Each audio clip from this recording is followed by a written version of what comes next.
All right, bet. Boom, we are back. Episode, I just said the number 76. I don't know any sports players number 76 off top. I'm sure it's an offensive tackle somewhere pissed. But we are back recording. It's been a while. To my left, co-host, co-creator, co-founder, all-time quarterback, grill cook on Saturday, recording artist, song in the summer on the way.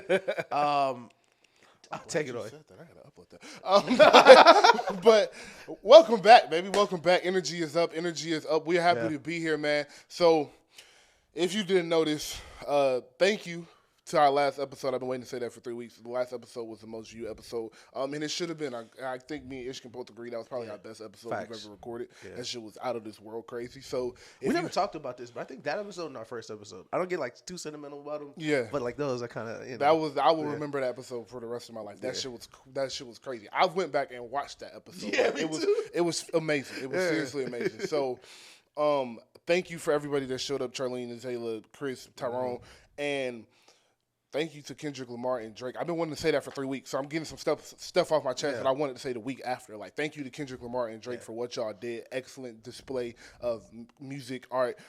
Especially salute to Kendrick. I think Kendrick, first off, got the West Coast up a couple points. We back, baby. Like, you feel me? The West Coast back a little bit. Yeah, nigga, we back.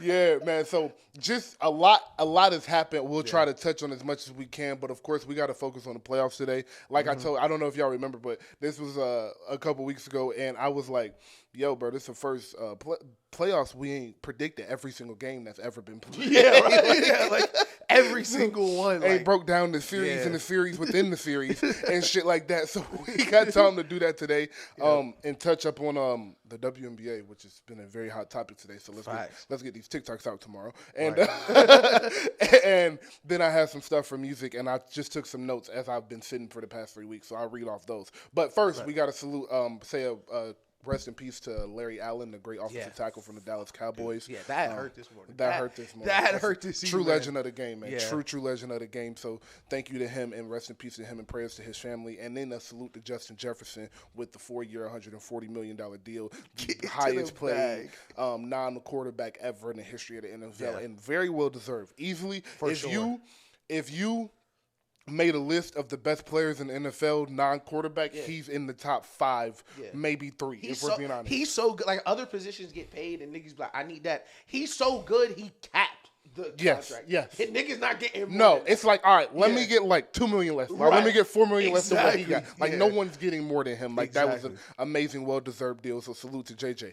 But, y'all know what time it is. NBA playoffs have happened, so like I said, we haven't spoke about anything with the playoffs. Right. So I think we should start at the finals, since that's the most recent, and just break down the finals, and then get into something else, and then at the end of the show kind of break down the rest of the playoffs. We'll probably bounce around, too. Yeah, bounce around a little bit. So let's first start with just, actually, I'm glad I wrote this. I wrote this down, actually. I said I wanted to make sure I gave you your props because you picked this at the beginning of the playoffs. Oh, yeah. We did do a quick finals pick, and he said the Mavs and Celtics would be in the finals. Yep. I said Nuggets and Celtics. So salute to him. I think the Celtics were a very easy pick. It would have been more of a surprise they weren't in the finals than the finals. No cap, So it was like the LeBron and the Heat years. Like, if they not in the finals, like, what happened?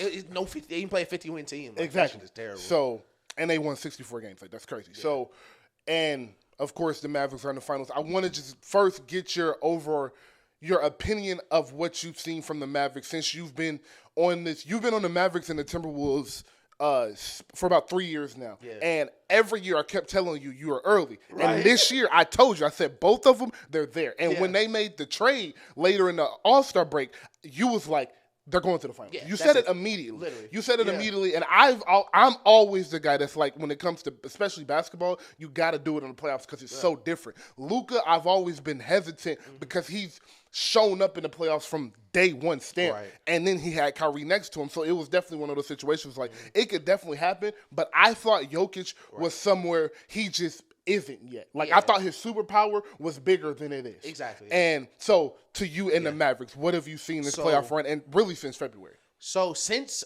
February, since the Kyrie trade, I thought it was a perfect fit for Kyrie, perfect fit for Luka. We got on here as soon as it happened and said, this is where we wanted Kyrie. Yeah, for you're sure. Somewhere that you're gonna be protected. For sure. You're gonna be able to play. You're not gonna be the leader because Luka's there. No one else is gonna lead but him. But you can teach him how to be a superstar. Exactly. Shit. But of course, they missed the playoffs. They don't have a big. They don't play any defense. And watching those last couple games and then they tanked for Lively. Mm-hmm. The biggest hole on their team was, okay, they're going to score. We all knew they would score. And we all knew that Luka would keep everybody involved, but they don't get easy shots really outside of Luka because the centers at the time couldn't finish, and they really didn't have any perimeter defense. This year, they were kind of just coasting at the beginning of the year on Luka's greatness. Like, he's so good. We're not going to do anything early. We're going to wait. But Gafford, Washington, and Lively kind of stepping up.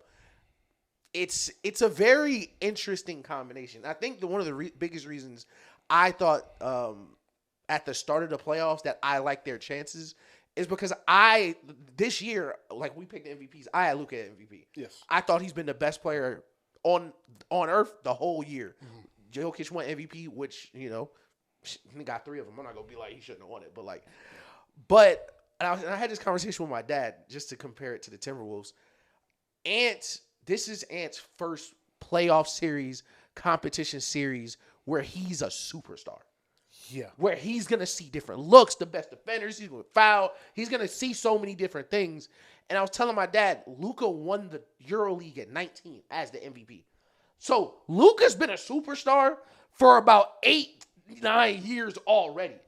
That's why when you see in his pick and roll passing, his playoff reads, because the game is different in the playoffs, he doesn't have that learning curve that so many other superstars are trying to still figure out. Exactly. And I think that is the reason he's come in so quickly and been so dominant in the playoffs, because instead of, and I don't take a shot at AAU, even though we hate AAU here,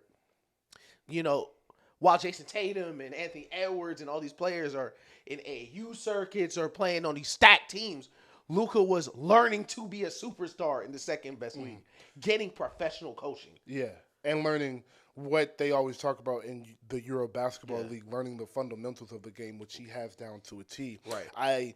Something that's missed a lot with Luka, and it is obviously because, one, he's white, and two, he grew up in Europe, so we don't give them the same shine when it comes to basketball and just athletics in general. Mm-hmm.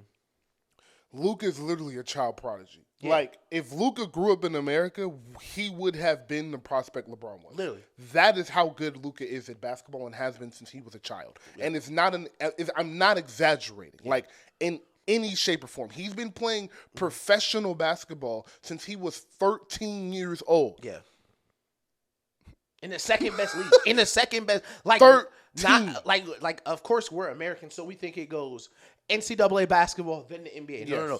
This league he's been playing above level college basketball since he was 13. 13, bro. So, like, he's a child prodigy. Yeah. I saw somebody, I can't remember who, so I can't give him credit, but somebody, one of the talking heads on the ESPN or one of the networks was explaining, like, the way Luka is breaking down these NBA level defenses, it's not normal. What you're watching at this level is not supposed to look this easy. It really just looks like Luka is coming off of a pick and roll and they just stop guarding him. Yeah. Like, it looks like that because people don't understand how strong he is, how smart he is, how much he understands angles. Right. And once you get on his hip, it's over with because he knows how to keep you there because he's stronger than you. He has big shoulders and his handle, he's not going to lose the ball. So it's a lot that goes into his skill set. Right. It's a lot of small things, but the way he plays that game, he makes it look easy. Yeah, it looks too easy. And the game, I can literally point to the game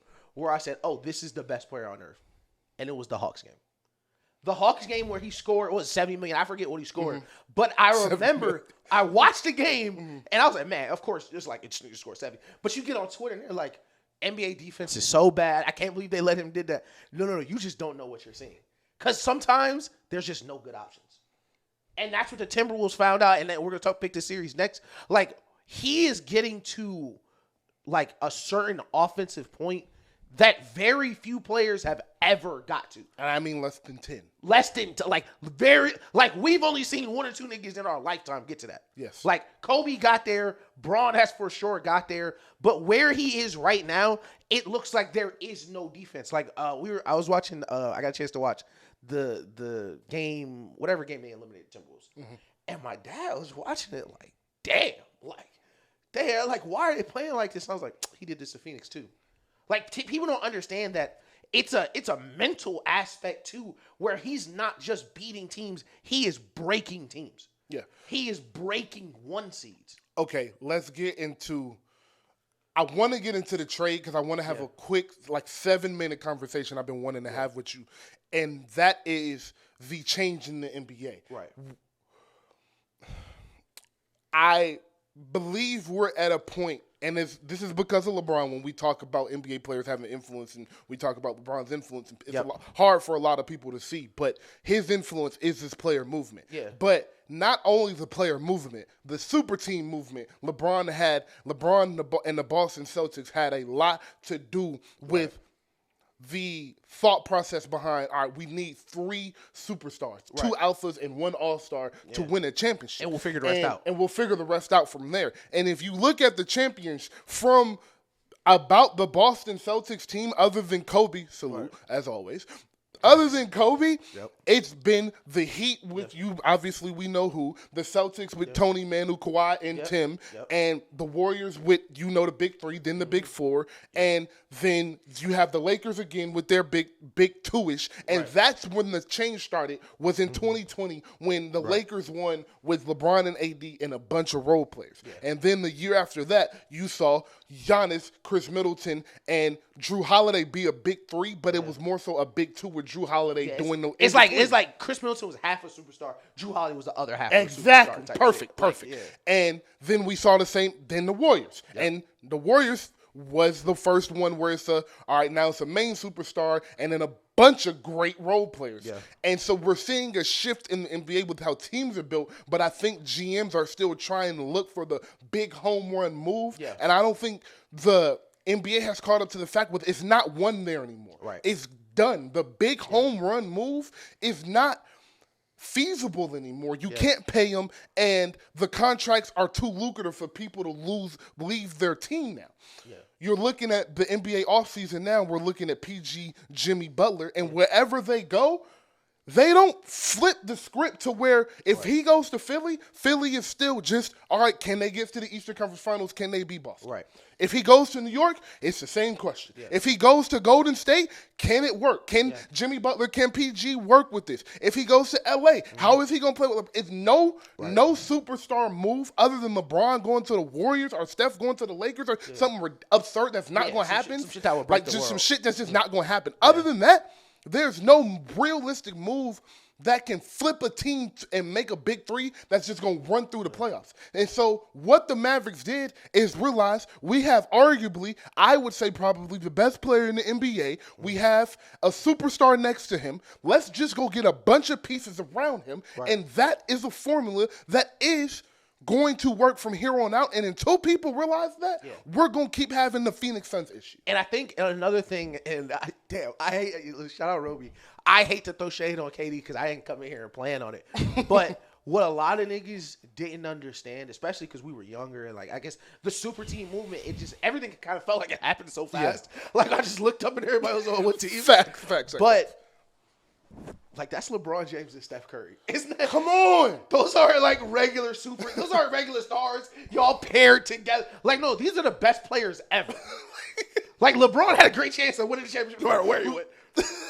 It's really hard to stack superstars on the team and ignore your role players, ignore the depth, ignore the things that you sacrifice to get them, because now you're seeing it. I'm glad you mentioned Phoenix, Brooklyn, the Rockets with James Harden and Chris Paul. It's a bunch of moves. The Lakers. The Knicks with Derrick Rose and Porzingis. So many I was literally about to say, it was more failed super teams than it was that worked. Exactly. And we thought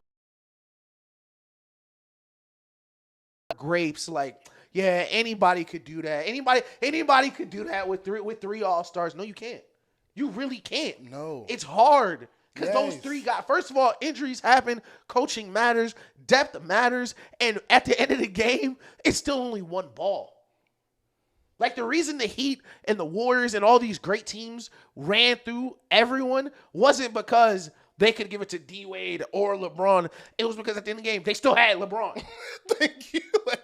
Like, you still have to be better than these other teams. Because let's take it here. We always speak about, which is something we're going to hit on a lot, this playoff run is, this playoff talk today, you have to have the best player to win the championship. Yep. It is not a fallacy. It's not something that's random. It is damn near factual information. If we go back and look at every championship since the merger, one of the three best basketball players were on the team, outlying the 2004 Pistons. And I'm telling you, I get into, listen, I'm the anti-LeBron guy. Niggas get into arguments with me all the time. They're like, just because you are the best player doesn't mean you're supposed to win. That's not true.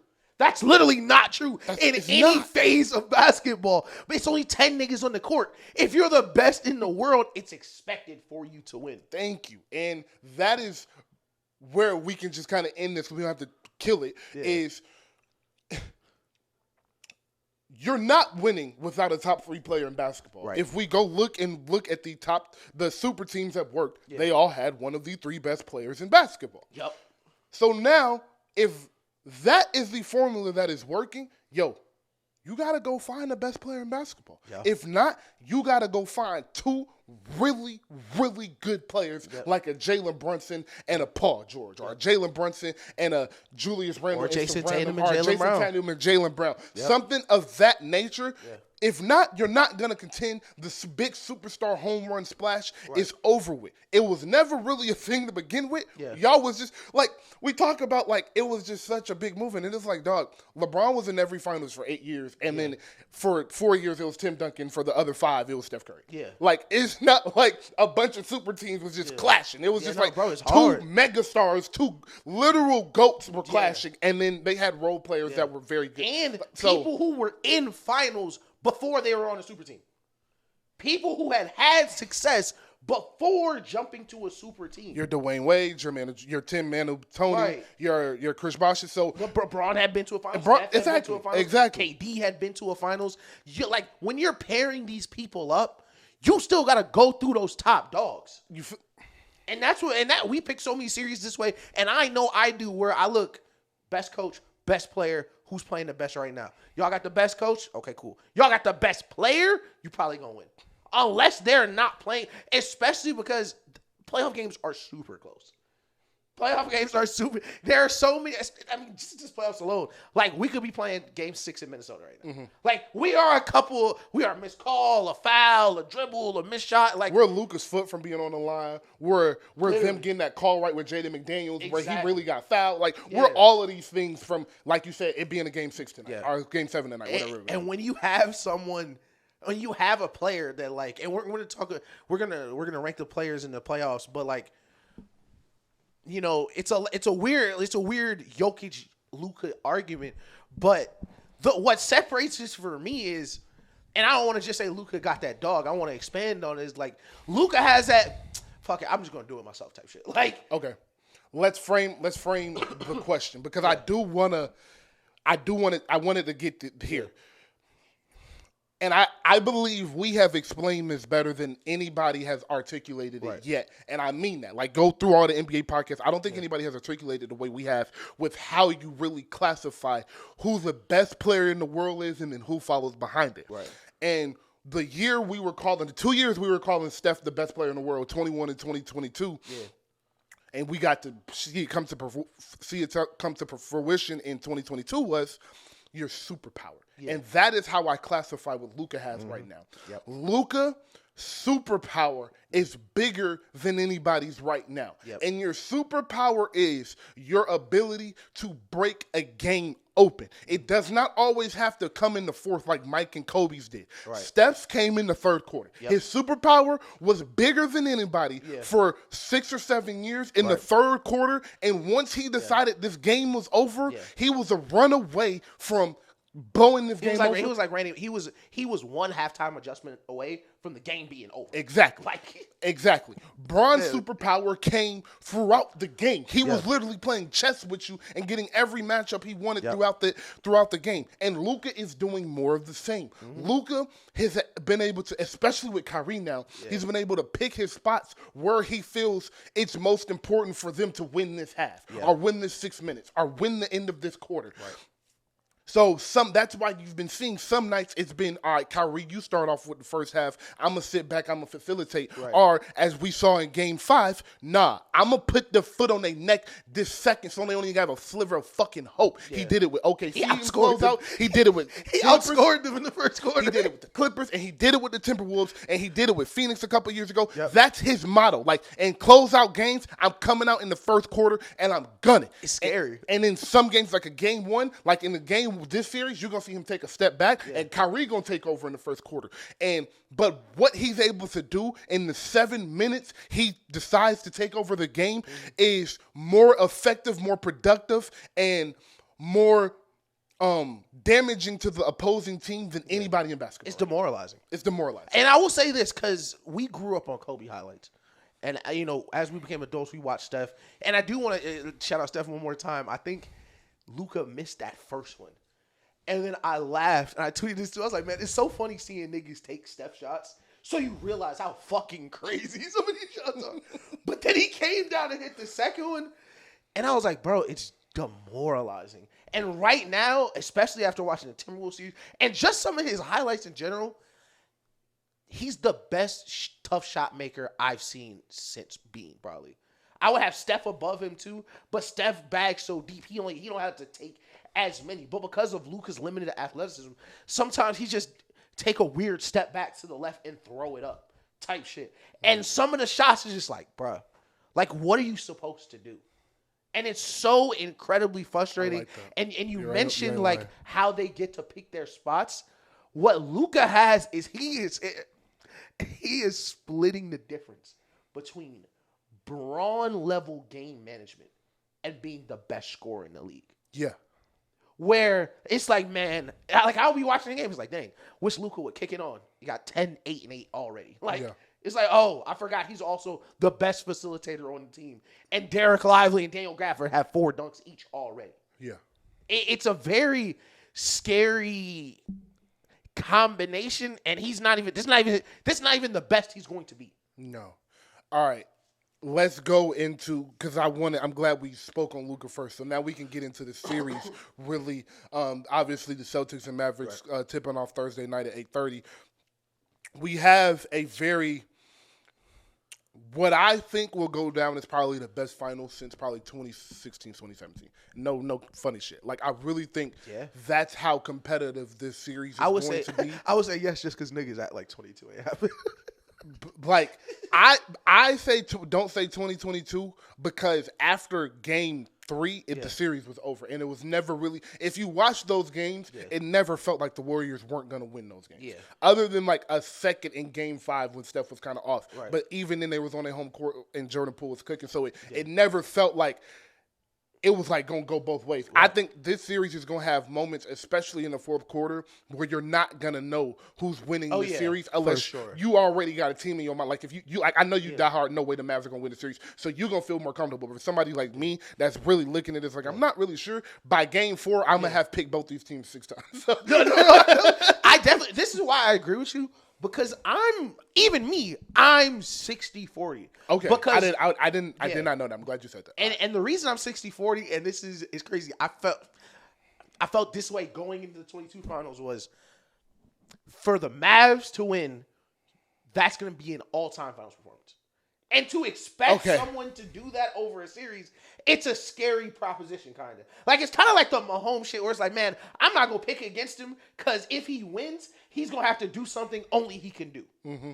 But at the same time, he might fucking do that shit like. Okay. That is an amazing point. That's an amazing point. Let me ask you this. Yeah. Do you believe that Boston is really a finals level team, or do you think the East is just weak? I think both, but I think there's a I think, of course, the who they've played, especially throughout the regular season and the playoffs, has presented something that they are not. I don't like if you look at their analytics, their record, their net rating, and all that. They're like, yeah, this is the best team since the 03 Lakers. No, it's not. It is a really, really good team. Jason Tatum's a top 5, 6, 7 player in the league. Drew Holiday, Jaylen Brown, like that is a really great team. But I don't think they're the second best team in the league. Personally, I don't think they're the third best team in the league. I think they're really, really, really great situationally, but I don't think it's like Braun versus the Warriors. Okay. Yeah. I don't believe people are giving Boston the credit they deserve for being the team they are, and it's because of the East being weak. Facts. But we didn't do that when LeBron was over. But niggas on TV like, man, it's the weakest Eastern Conference run I've seen since I don't know when. Yeah, you do, nigga. Yes, you do. You know exactly which Eastern Conference Finals run was ass like this. Y'all just don't want to say it. But he was that guy, so I don't care. It don't matter. Braun is Braun. All right. But, all right. I'm going to get back to Luka, unfortunately. But because when I describe how good it is, how good the Celtics really are, you're going to realize how good Luka is in doing that. Yeah. The Celtics, in my opinion, have a no-question top 5 player in basketball in Jason Tatum.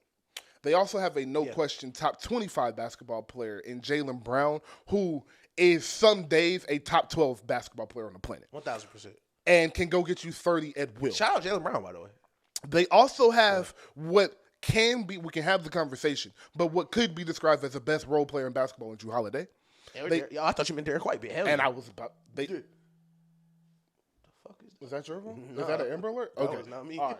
We good. There's nothing over here. That might have been downstairs or something. But they have the second best role player, top 5, top 10 role player in Derek White as well. Yep. They have a stretch 5, and then they have another stretch 5. They have a 7-footer, and they have a backup point guard that could be a starting point guard on an average team right now.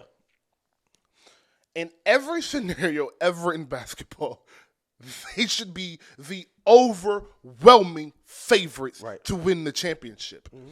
They're only not because we're seeing a once-in-a-generation player, just like when they played a Steph, if they were to play a LeBron, which they kind of did earlier, so I won't count that too much. Yeah. But you see my point. Because how good Luka is, we're worried about them. Mm-hmm. But I have a message to just everybody: relax. Mm-hmm. The Boston Celtics are okay. They're a really good team. Yeah. They have everything you need to win a championship. Yeah. They have one of the 5 best defenses. They have one of the 5 best offenses. Yep. They have one of the 10 best isolation scorers. They have one of the 15 best isolation scorers. They have experience. Yep. They have veteran leadership. They have young players. They have a big man. They have shooting. Everything you need to be a complete basketball team, they have. They haven't gotten the luxury of playing a really good team yet. Right. That's not their fault. They are about to face one. I do think it's going to be a culture shock in Game 2 when I think Game 1 is going to be a competitive NBA final. Everybody's going to be matching up. But I think as the series goes on, we're going to see moments in games where you see the Celtics haven't played high competition consistently throughout these playoffs. I do think that will come to fruition still. Mm-hmm. But I think we need to pump the brakes on how we're talking about the Celtics because they still are easily a top 3 team in basketball and would have been in the finals if the East were healthy, in my opinion. No, I definitely think they was going to go to the finals no matter who was healthy in the East. And I think a little bit of it is I still hate Boston.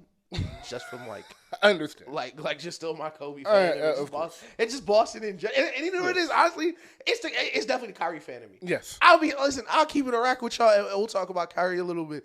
And Kyrie is the reason I'm 60-40 on it. And in that 60 to Dallas Mavericks, it's a little 5% where this shit might. The only way, I think if the Mavericks were to win the series, it's going to go 6, maybe 7. Games are close. The only way it does not get to 6 or the games get ugly is if Kyrie wake up like it's 2016 type shit. And that has been my biggest thing talking about the game, talking to Celtics fans before the finals, because of course they hate Kyrie so much. I love Kyrie so much. And they're telling me like Drew Holiday and Derek White and Jason Tatum and all these great defenders. And like my question always to them is, do you think they're going to play better defense than the 2016 Warriors? With prime Draymond Green, Andre Iguodala, Klay Thompson, everyone on that team doing their best to stop Kyrie. And of course, whether you think the answer is yes or no, the reason I ask is because it's just not defense for certain things. Like when you watch the Timberwolves series, there's just not defense for certain things you do. Especially the way Kyrie plays, because there's no way to simulate it. It's no way for Peyton Pritchard in practice to simulate being able to shoot a left-hand floater from the free throw line whenever you want. There's coverages in basketball you can't run versus Kyrie because the court is flipped for him at all times. He can use either hand. And you see that where it's like, man, I love Peyton Pritchard. How many minutes can he play? I love Derek White and Drew Holiday as defenders. Are they big enough? Drew definitely maybe is. Derek White, I'm not sure. But the odd man out for me in just this entire series is Al Horford. Okay. Let's go opposite of that real quick and then get back to that. Yeah. Who is the X factor in the series for you? 1,000% Kyrie. No, I'm sorry. The X factor role player. X factor. We know the stars got to show up. But who is the X factor as far as role player? Take the top 4 guys out. I ain't gonna lie, bro. It's got to be PJ Washington. Okay. It's got to be PJ Washington because on every championship team, it's a guy who's not your best player, not your second best player, but he might have had the hardest job the entire series type shit. Or it's like when you play football and get in the Super Bowl, he's not your best corner, but that nickel DB coming in on third down, the most important nigga on the team because nobody else is checking Jason Tatum. And if he's not on Jason Tatum, he's going to be on Jaylen Brown. And not only is he going to need to play NBA championship level defense, he has to keep shooting the way he is. And maybe he doesn't have to shoot 50% because he shot some crazy numbers. In the OKC series, he shot 47% from 3. That was nuts. He still has to be knocked down to a level while playing amazing defense. That's why I think he's the X factor on the Dallas Mavericks side for role players. I am going a combination of Lively and Gafford. Okay. I say them because they dictate so much of what the Dallas can do offensively and what Boston can do offensively as well. Offensively for Dallas, their lob threat and their presence in being aggressive when they have the ball and when they catch the lobs and not coming down and passing it out, not catching the ball when they blitz and not catching the ball at the free throw line and being timid with it. Their play is going to dictate the flow of the offense because what you saw wasn't that, I mean, obviously, Luka is Luka, but what you saw was when we decide to blitz Luka and get the ball out of his hands, the bigs are making the right decision. Yeah. And that is what is going to be interesting on a final stage. Yeah. Can they consistently have the mental fortitude to make decisions that aren't necessarily comfortable to them because they're not used to catching the ball at a free throw line and playing off the dribble handoff, or catching the ball at the free throw line and having to take 2 dribbles and throw the lob to PJ off the short corner. Right. That is going to be a very big factor offensively. Defensively for them, can they keep Luka and Kyrie out of all the action? Right. Where I think Minnesota didn't attack offensively enough, and this is due to their lack of shooting also, where I don't think they attacked offensively enough is they didn't get Luka switched onto Ant enough. Right. They didn't get Kyrie switched onto Ant and Cat enough and get in mismatch situations and also tire their legs out so they don't have the energy they had in the fourth quarter.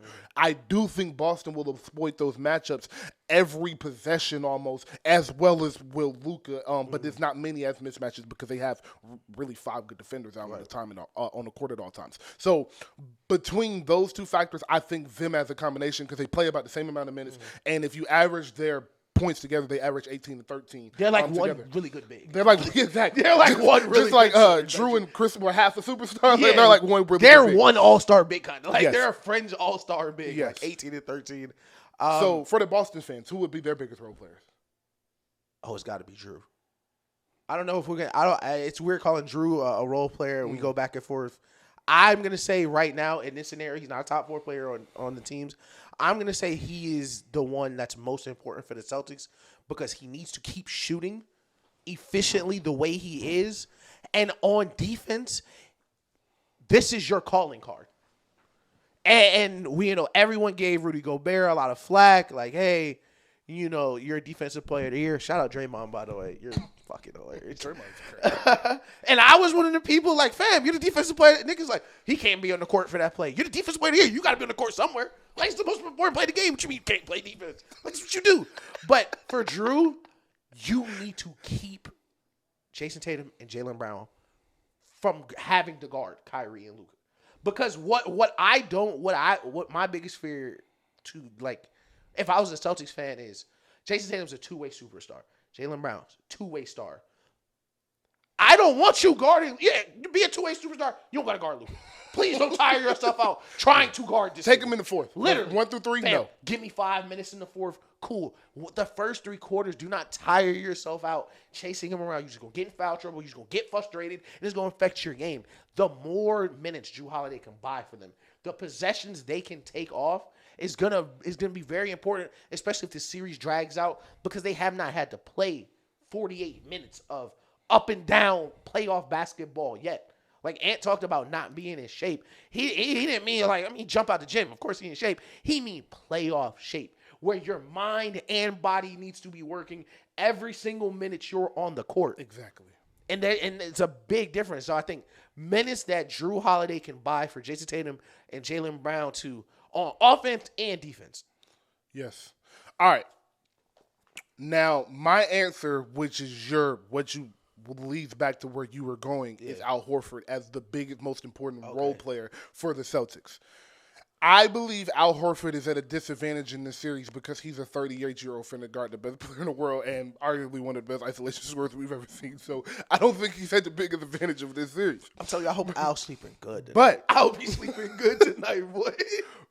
But as I previously said with Derek and Gafford, his defensive presence can change the series. Right. Because it will change how the Dallas Mavericks have to play offense. And even if it doesn't necessarily change their formula, like it's a Luka pick and roll, we're going to run that regardless. Yeah. It's going to make them second guess it about bringing them up. And if you're no longer bringing Al up, you're now bringing a great perimeter defender up. Exactly. So it can change the trajectory of their defense. Yeah. Now, I have an idea of where you're going.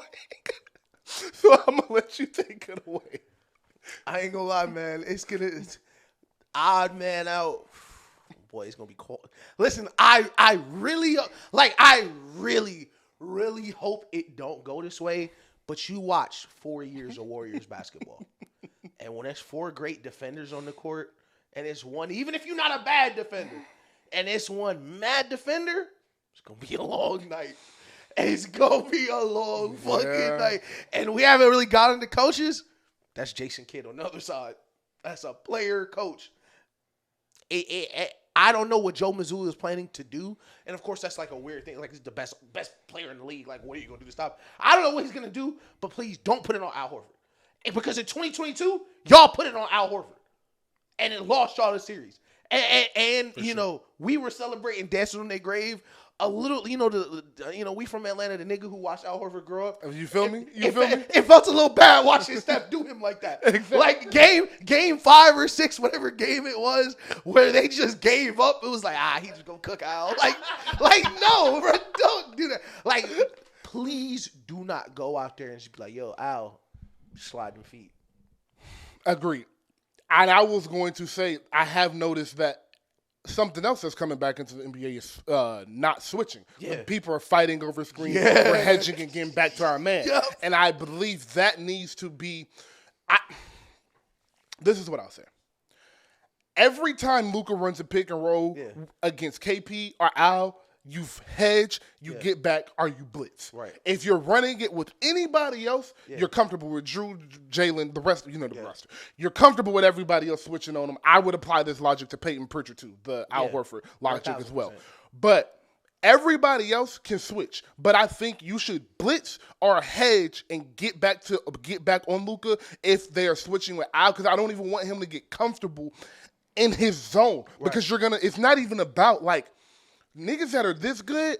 It's not even about stopping them. Yeah. It's about not letting them get in rhythm. Don't get comfortable. That's the issue. Yeah. Even if Luka misses, if he gets a shot that feels good, it might be over with. Yeah. I've seen Steph miss a shot and shake his head and catch it on the warm-up and just catch it on the timeout and shoot one more, and it's over with. And just like that, Luka, Kyrie, all of them have that switch where they can hit, where they just need one to go in. And I believe constantly blitzing, hedging, or switching, all three, but mainly keeping Al and KP out of the switches, throws enough looks at Luka to where he can't get comfortable. 1,000%. Your point is a million points correct. And we might chop this up just for a TikTok or something, just because you just made such a great point.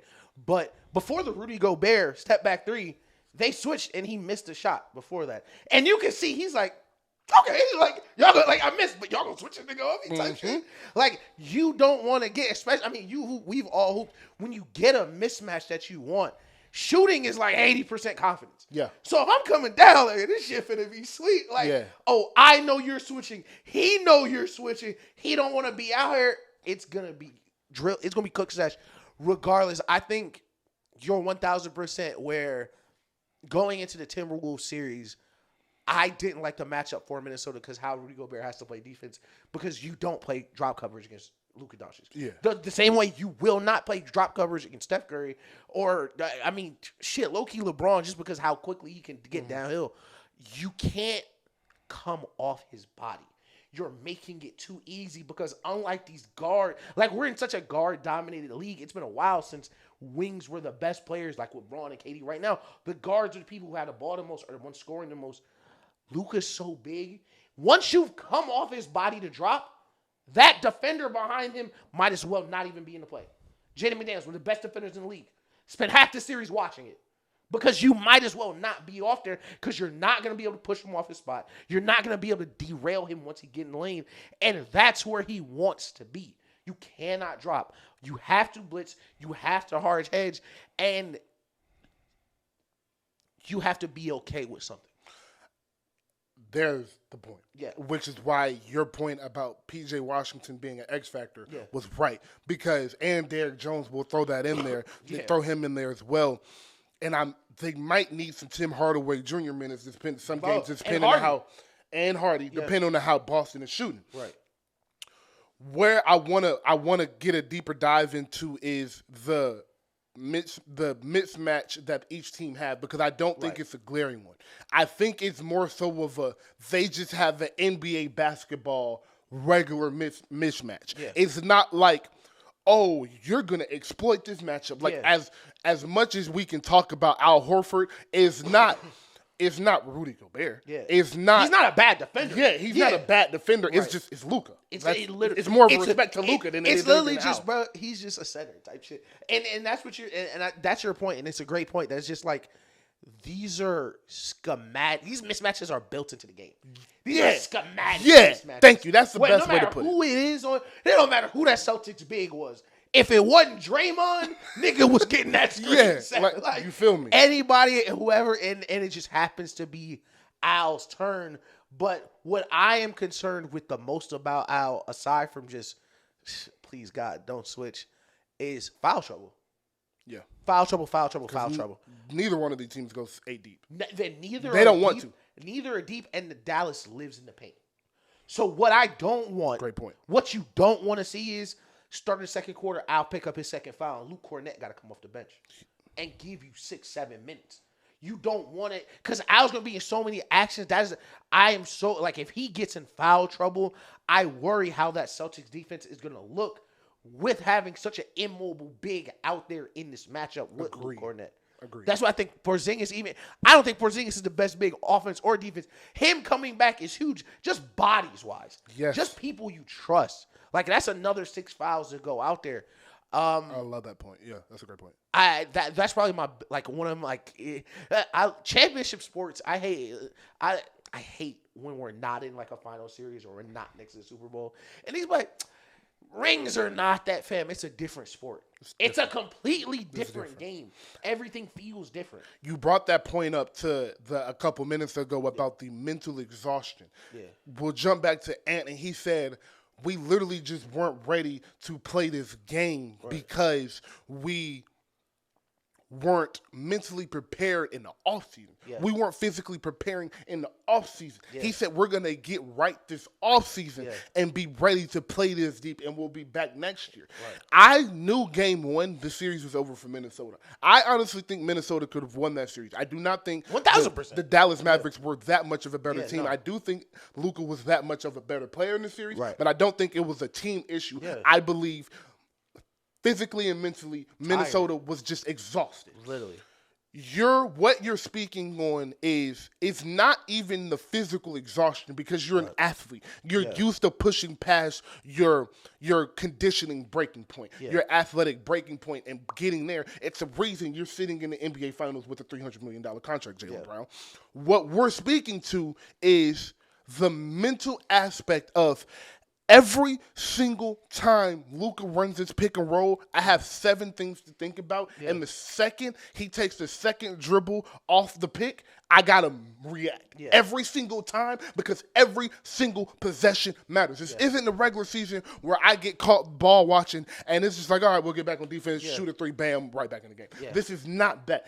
Every 2 points, every point, every free throw matters. So where you're used to being able to take mental breaks in an NBA game or maybe for a full week in an NBA season, depending on how good you are like the Celtics, you don't have a second to take a mental break. Right. Even in your every timeout is more important because you really have things to go over. This isn't just game 75 or game 42. So the mental fortitude that it takes, and then on top of that, you got people asking for tickets. Yeah. You got 7 hoes in the city. Right. Your wife asking for tickets for her homegirl you don't even like. Yeah. Like, it's hella shit going on outside because you at the finals. Your celebrity partner got you, hey, Michael Rubin here to network with him, so can you pop out to this? Like, it's hella shit going on that's not just about basketball. And then when you get on the court, you got to use more mental brain power than you use in any in any basketball game you've ever played.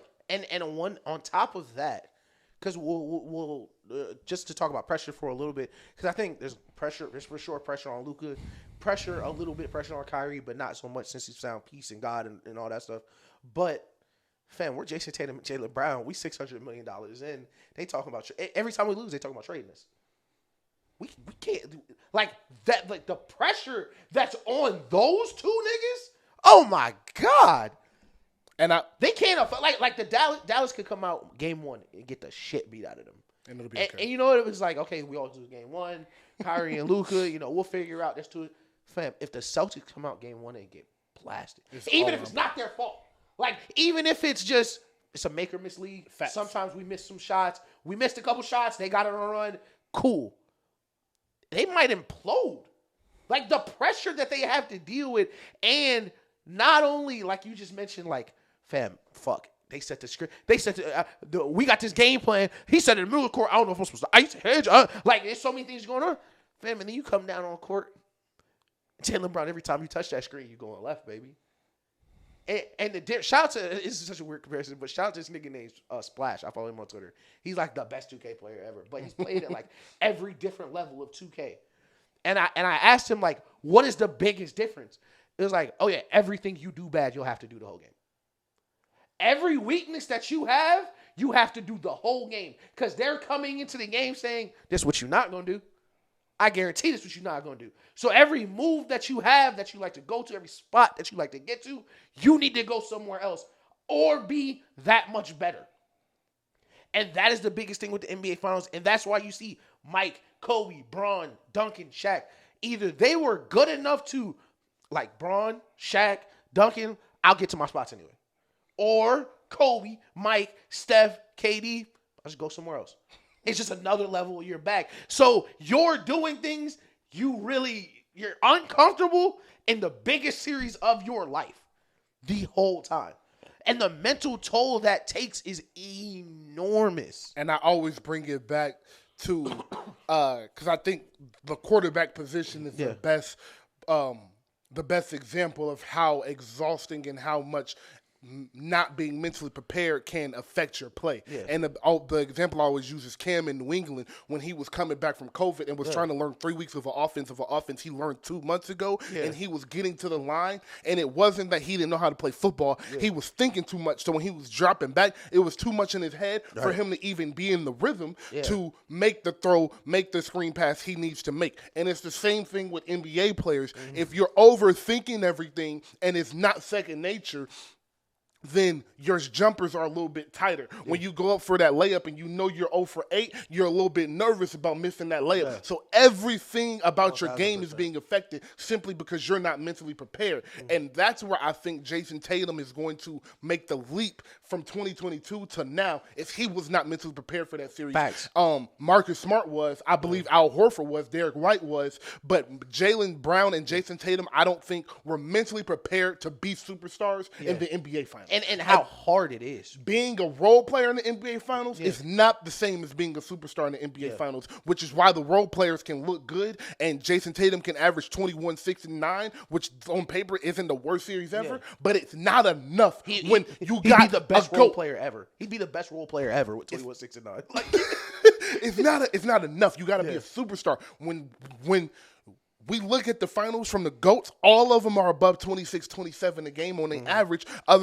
So because you have to be that good to win 4, 5, 6 championships. Yeah. You have to be that good, and it's exhausting. And so I do think Boston is going to show up and be prepared. But this brings me to my next topic is when it comes down to it and we do what we have said, this game series goes 6 or 7 games.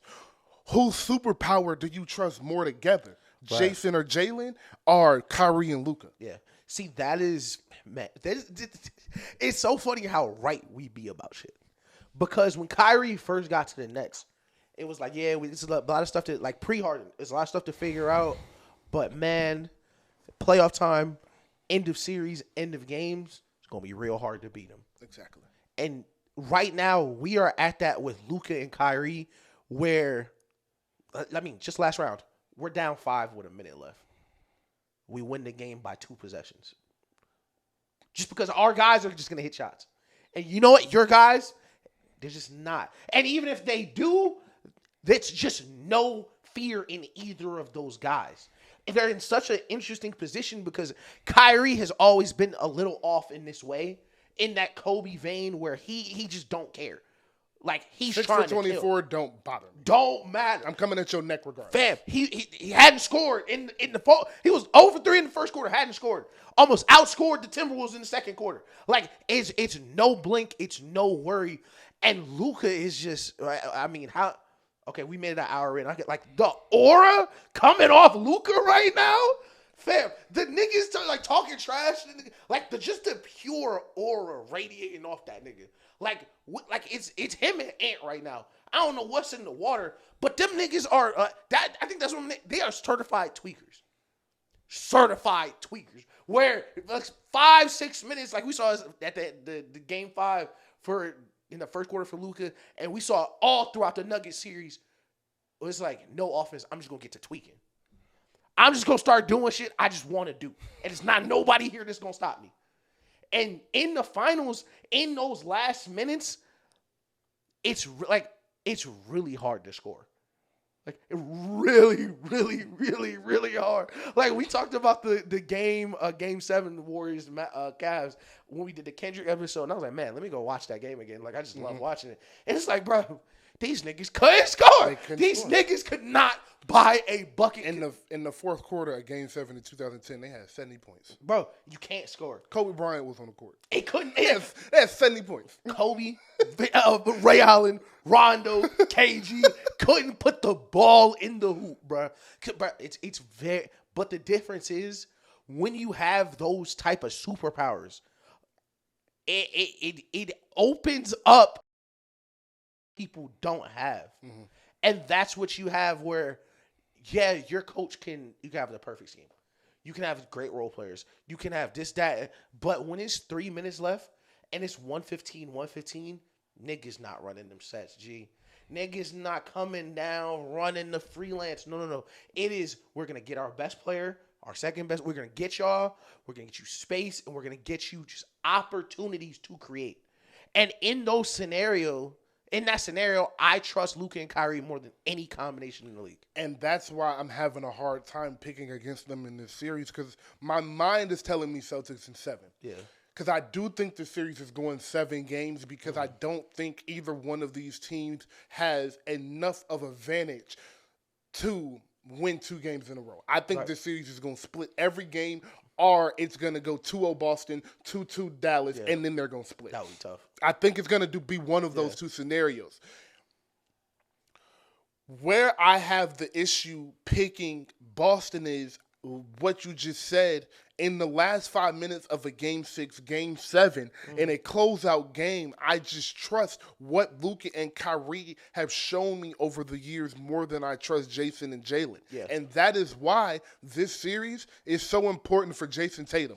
Because 1,000%. Look at me in this camera and look me in my eyes, everybody. Jason Tatum can walk out of this series being talked about as the best player in the world if he plays his cards right. No exaggeration. 1,000%. January 23rd after Game 7, or June 24th, January, what the fuck? June 24th after Game 7, we can be talking, that's the best player on earth. Easy.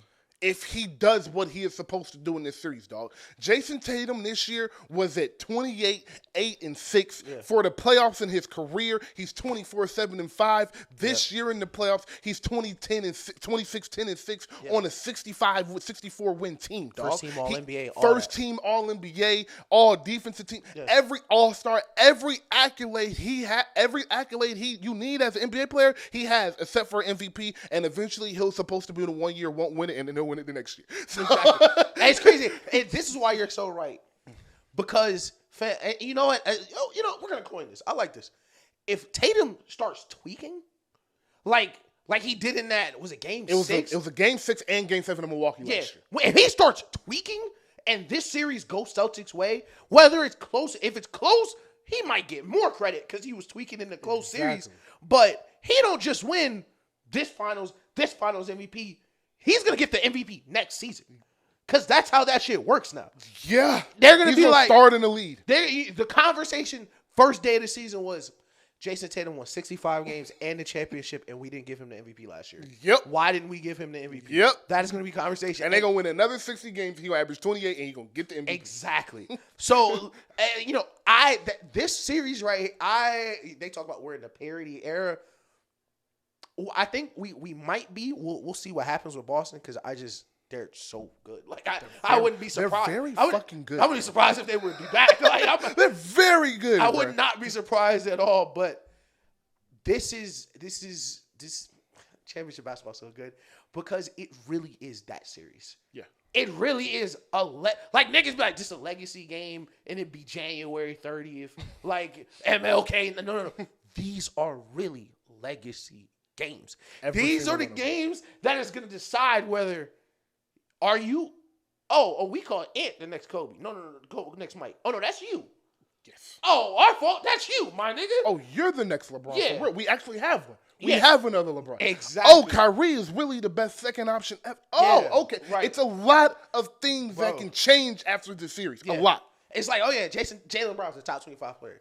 Now, if he tweaks for the whole series, it might be like, man, best 1-2 punch in the league right here. Two top 10 players. Like, you know how many niggas he would jump if he just tweaked this whole series? 32 a game in the finals. 32, 6, and 7. And that's because, I think it's crazy. We didn't really mention Jalen too much, just outside of schematic stuff. Because he was hooping the first finals. Like, he was tweaking the first finals. I didn't forget. So, this is what's interesting. Hold on. Yeah. This is what's interesting about the Jaylen Brown point for me is I actually trust Jaylen Brown mentally more than I trust Jason Tatum right now. Oh, yeah. I believe Jaylen Brown's fuck it factor, which is very important in an NBA player, is higher than Jason Tatum's. Yeah. I think Jason Tatum's bad plays, bad shots, missed shots weigh on him more than Jaylen Brown's do. I don't want this to seem rude, but like it feels like sometimes Tatum IQ just be too high, my nigga. Yeah.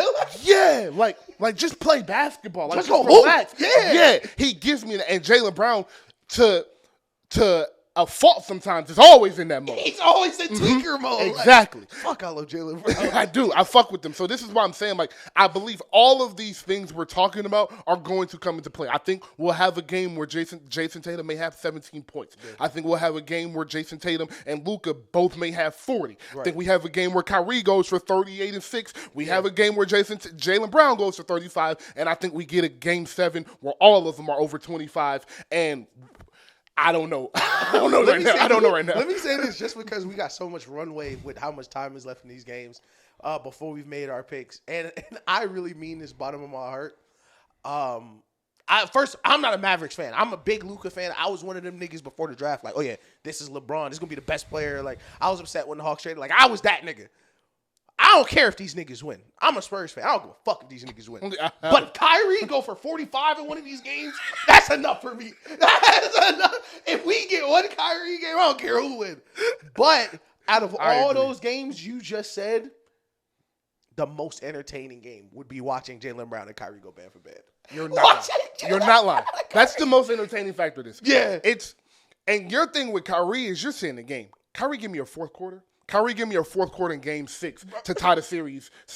I am so glad I'm not, like, you see him pop up like reaction NBA streamers now where they be watching it. I'm so glad I don't be doing that shit, because I was watching game 5. Luka sat down and the Timberwolves started to come back. Kyrie hit a shot. I tweeted, Kyrie, you get hot right here. We can end the series right now. And he started tweaking. Like, fam, give me 6 minutes at the start of a fourth quarter, like Luka and foul. Just 6 minutes at the start of the fourth quarter. 17 quick. Yeah. 15 quick. Just start doing some shit I ain't never seen. Like, I need it, bro. Once or twice a game, both of them niggas damn near do some shit I've never seen. So that brings me to, like, we all have, like you said, I don't really care. I'm more so a Warriors, Atlanta, whatever fan, and you are a Spurs fan. Like, I don't got a big rooting interest, but I want the Mavericks to win, I think, because of Kyrie. I think I want Kyrie to get his redemption story, and I want Kyrie to average 27 and damn near get the finals MVP. Yeah. But on the flip hand, if that don't happen, if Kyrie play bad, I want the Boston to win and Jason Tatum average 30. So niggas shut the fuck up talking about him like he not who he is. Right. So who are you, like, rooting for? Like, what are your rooting interests right now? 1,000% Luka. When Luka and like, especially because, like, we're such big Kyrie fans, so, like, when he was getting, like, niggas was telling him to retire, we was talking about, fam, this nigga just need to find a home. He need to find somewhere where niggas are gonna not only protect him, but let him be who he is.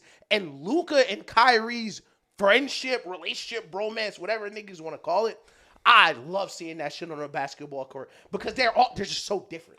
I want to speak to that point about Kyrie real quick because what you just said was really important. And the thing about the media these days, especially now, and really since the media was invented, but especially now, if you are one of the Kobe's of the world who's quiet, one of the Kyries of the world who's quiet, the Tim Duncans of the world who's quiet, the Stephs, you let the KDs, you let the media paint your story. They decide for you. They decide your story for you. Right. So Kyrie never did a sit down with Malika Andrews to tell his side so you could understand that he left Boston because he wanted to be closer to his family. So when he promised him that, in the moment he meant that, but he was 26, 27 years old and was still a young man, and he wanted to be closer to his family once he felt the grief. And Boston didn't give him a contract. Exactly. Yeah. And Boston didn't offer him the contract he wanted, and they also tried to trade him. You understand that they were asking him ridiculous questions about LeBron James, and that's the reason he wanted to leave Cleveland. Not only that, they tried to trade him from Paul George, and he knew he was an expendable asset from the Cleveland Cavaliers. Yeah. And then you get to the New Jersey Nets,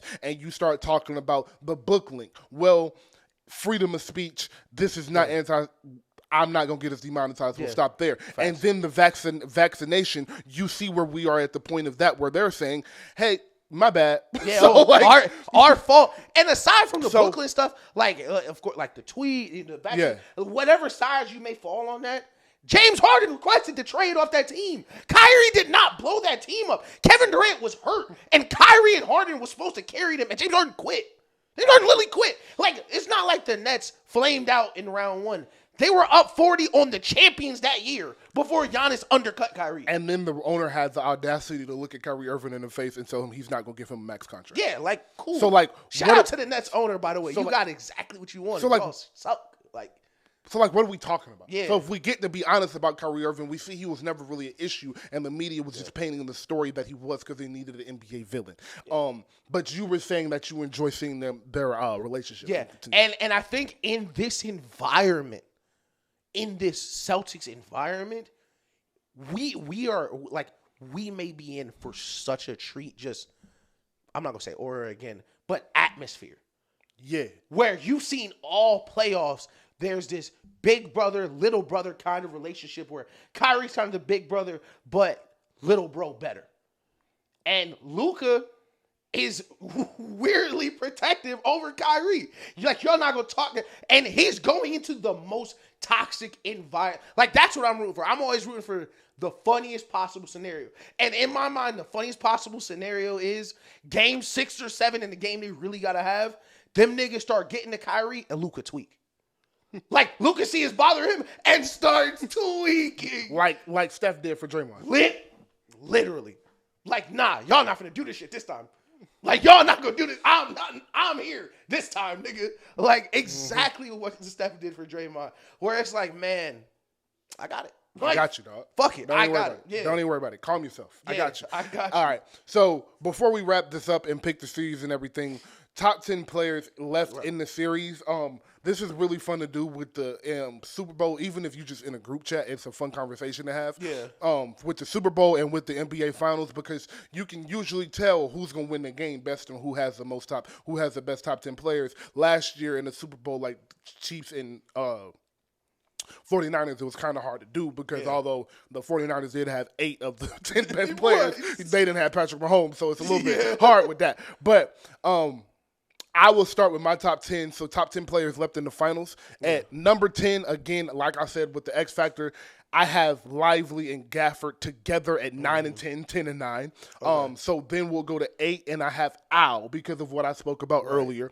And then after that, I have Derek White at 7, Porzingis at 6, Drew at 5, Kyrie at 4, Jalen at 3, Jason at 2, and Luka at 1 as obviously the best player in the series. So I don't want you to think these are like, just play basketball and these would be the best players you see. This is impact on this series. Who do I think the 10 best players are from that perspective? Okay. And in that order, I think these will be the 10 best players impact-wise in this specific series.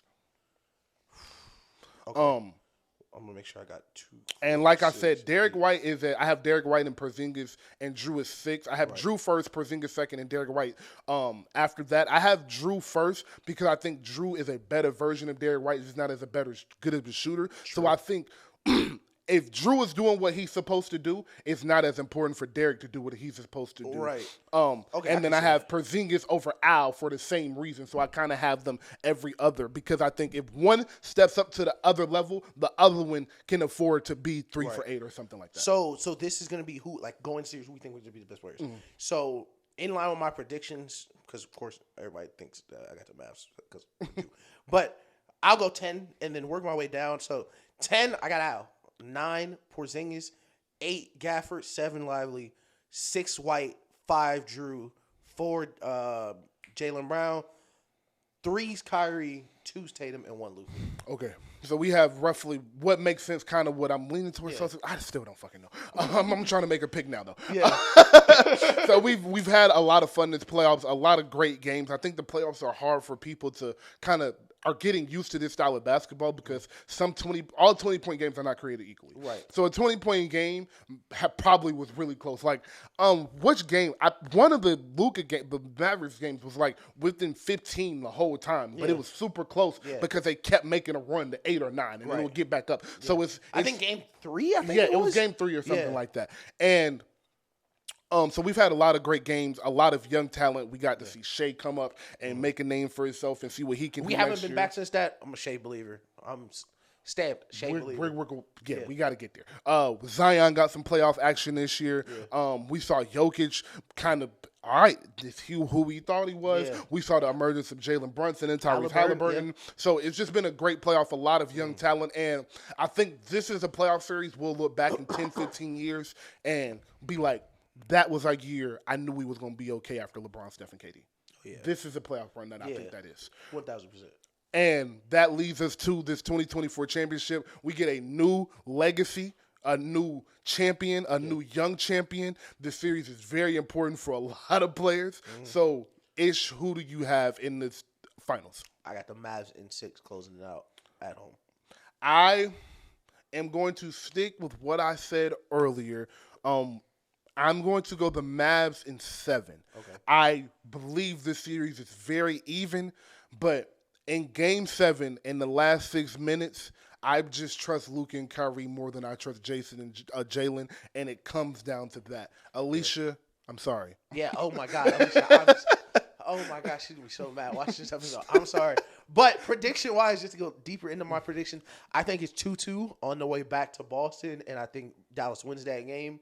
And the pressure of being down 3-2, flying back to Dallas, I think it breaks them.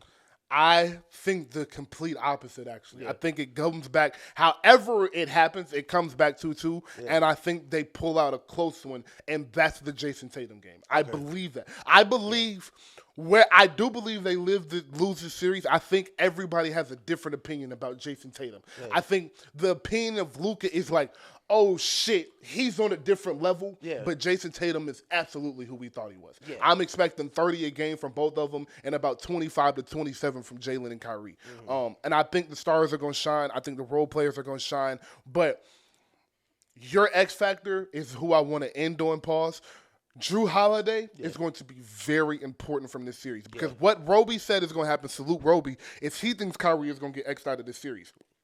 And if the Celtics win the series, I do think it will be at the fault of Kyrie not being able to get going in one of the games that matter. It might not even be the Game 7, but it might be the Game 5 they need. It might be the Game 6 they need. Somewhere along the way in an important game, Kyrie won't get going as he's supposed to, and that's going to lose them this series. I do think that is possible with the way Derek and Drew play defense. 1,000%. And the inconsistency I saw from Kyrie in the OKC series, which I can kind of lean towards more. He was gearing up for the conference finals because he knew they wasn't finna lose to no 22-year-olds. Yeah. So I'm not going to play too much into that because every time this playoff run I've needed to see the Kyrie we need to see, I've seen it. So this is 1,000%. I think it's, first of all, 1,000% possible that Drew and the game within the game, kind of the barometer to see how each team is doing that game. For sure. And I think Drew is, point guard-wise, probably the best, would we say the best point guard defender we would? I wouldn't even have a close second. Yeah, like if we had to pick one, it would be Drew Holiday.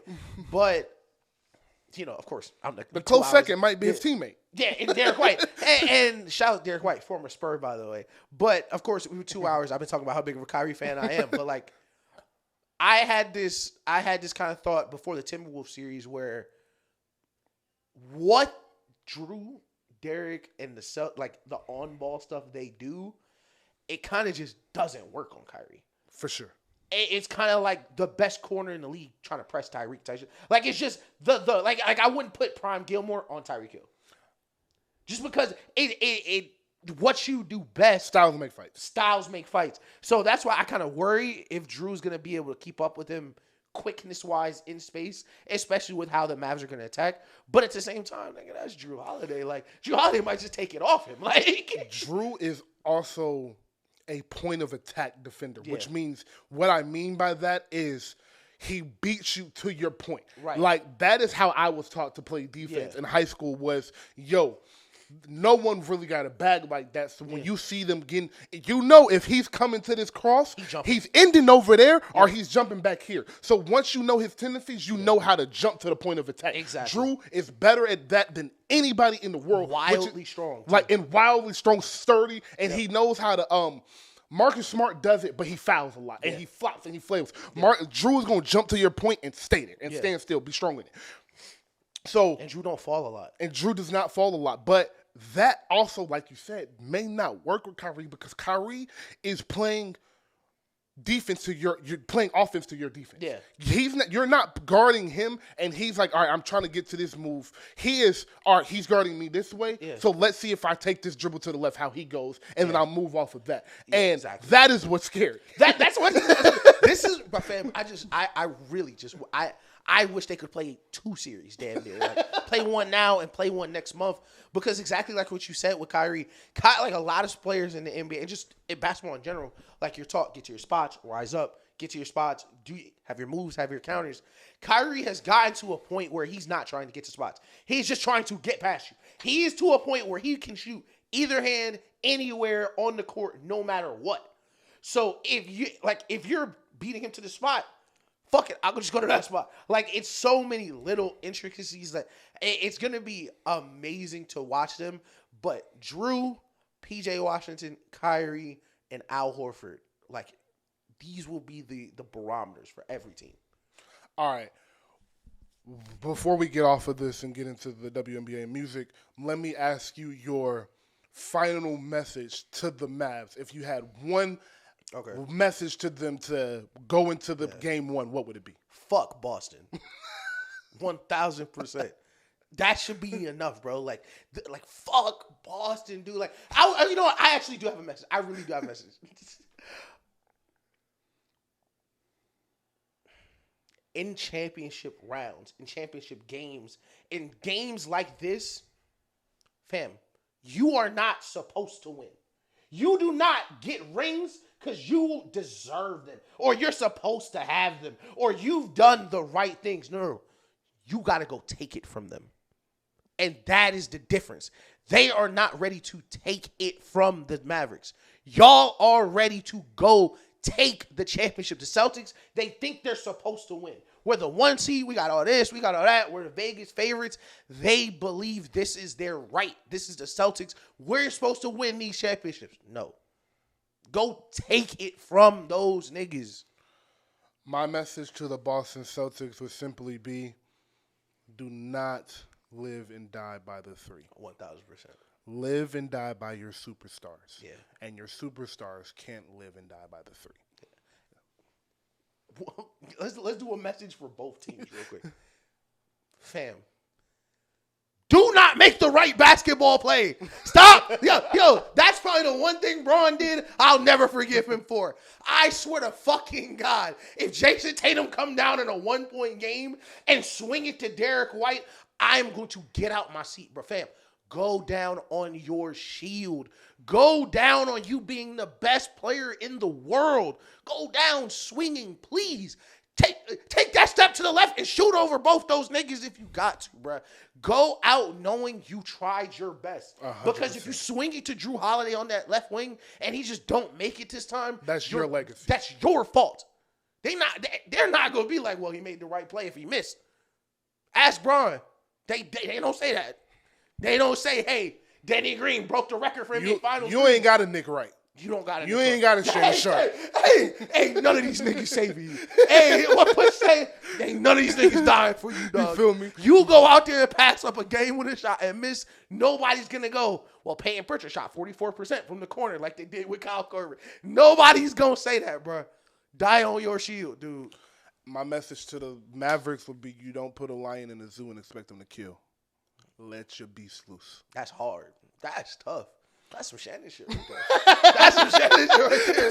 That is hard. And that is it. To take a little break, I'm gonna read some notes. First off, I just want to talk like what you been on? Like, you been moving? Yeah. You got a car? Congratulations. Yeah. My dog got a car. Got a brand new car. You feel me? We getting money over here. That's from the subscription. Hey, I was gonna say like how you subscribe so I can keep using this car. But funny enough, it's crazy. I've been wanting to tell you this story, but I bought the car. And then I was like, man, how do I explain to my father from Brooklyn that I bought an electric car?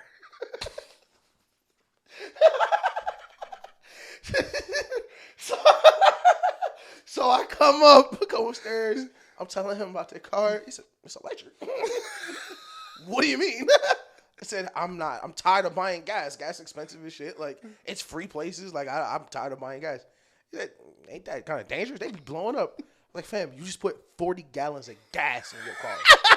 You just poured gasoline into your car. Like, what do you mean? Is it more dangerous, nigga? But yeah, shout out. Summer's here. We're just throwing stuff out there.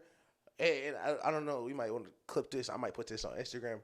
Shout out to all the women at the Meg Thee Stallion concert today. Dude, do you know that was how I was going to end the show? But since really? That's how I was ending the show. That's how I was ending the show, player. Shout out to the motherfucking women. Shout out to the baddest bitches on earth right now. The baddest bitches on earth right now are in State Farm Arena at that Meg Thee Stallion show. I swear to God they are. I swear to God they are. The baddest bitches and they was there last night too. Shout out to the women of Atlanta. You know we love you. You have my heart. I got a little job in the city, so I'll be seeing y'all more, and I just be admiring how y'all be moving, how y'all be doing y'all thing. But I really love it. Appreciate y'all. So, anyways, I've been having a good time. My one regret is I have not been outside to hear Not Like Us. I've been really busy. Yeah. I've been really busy moving around. Yeah. Like I said, I just got a second job. I've been in a studio, so I spend all my money on shit that like is trying to progress my life. Yeah. So I'm not trying to spend my money on bullshit. So I've just been in the house chilling. It's crazy. I'm kind of saving it for the cookout. Yeah. Hey, I'm acting that. Saturday, June 8th, Black Ass Cookout. Please pull up if you are in Atlanta. Free food. I'm on the grill. It's just going to help out for 30 minutes. So we're going to have a good time. It's free food, plenty of food. If you are a woman, just come up next to me and let me know you want a burger. I got you. Listen, bad bitches don't even stand in that line for real. Don't even dare. Like don't you fucking dare. Come around this side. Just act like you're supposed to be there, though. Like, act like you're supposed to be just walking around. I'll put whatever you need on that plate. Like... That line, listen, Charlie gonna be so mad I'm saying this. That line is 100% for niggas and married women. Those, y'all, fam, grab a number. We gonna get your food out, Grab a number. Yeah.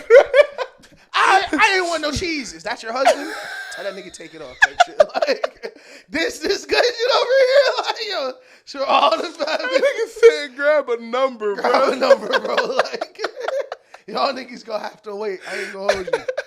I don't even know. I can't even say that because Charlene might get mad. But yeah, listen, that hour I'm on the grill.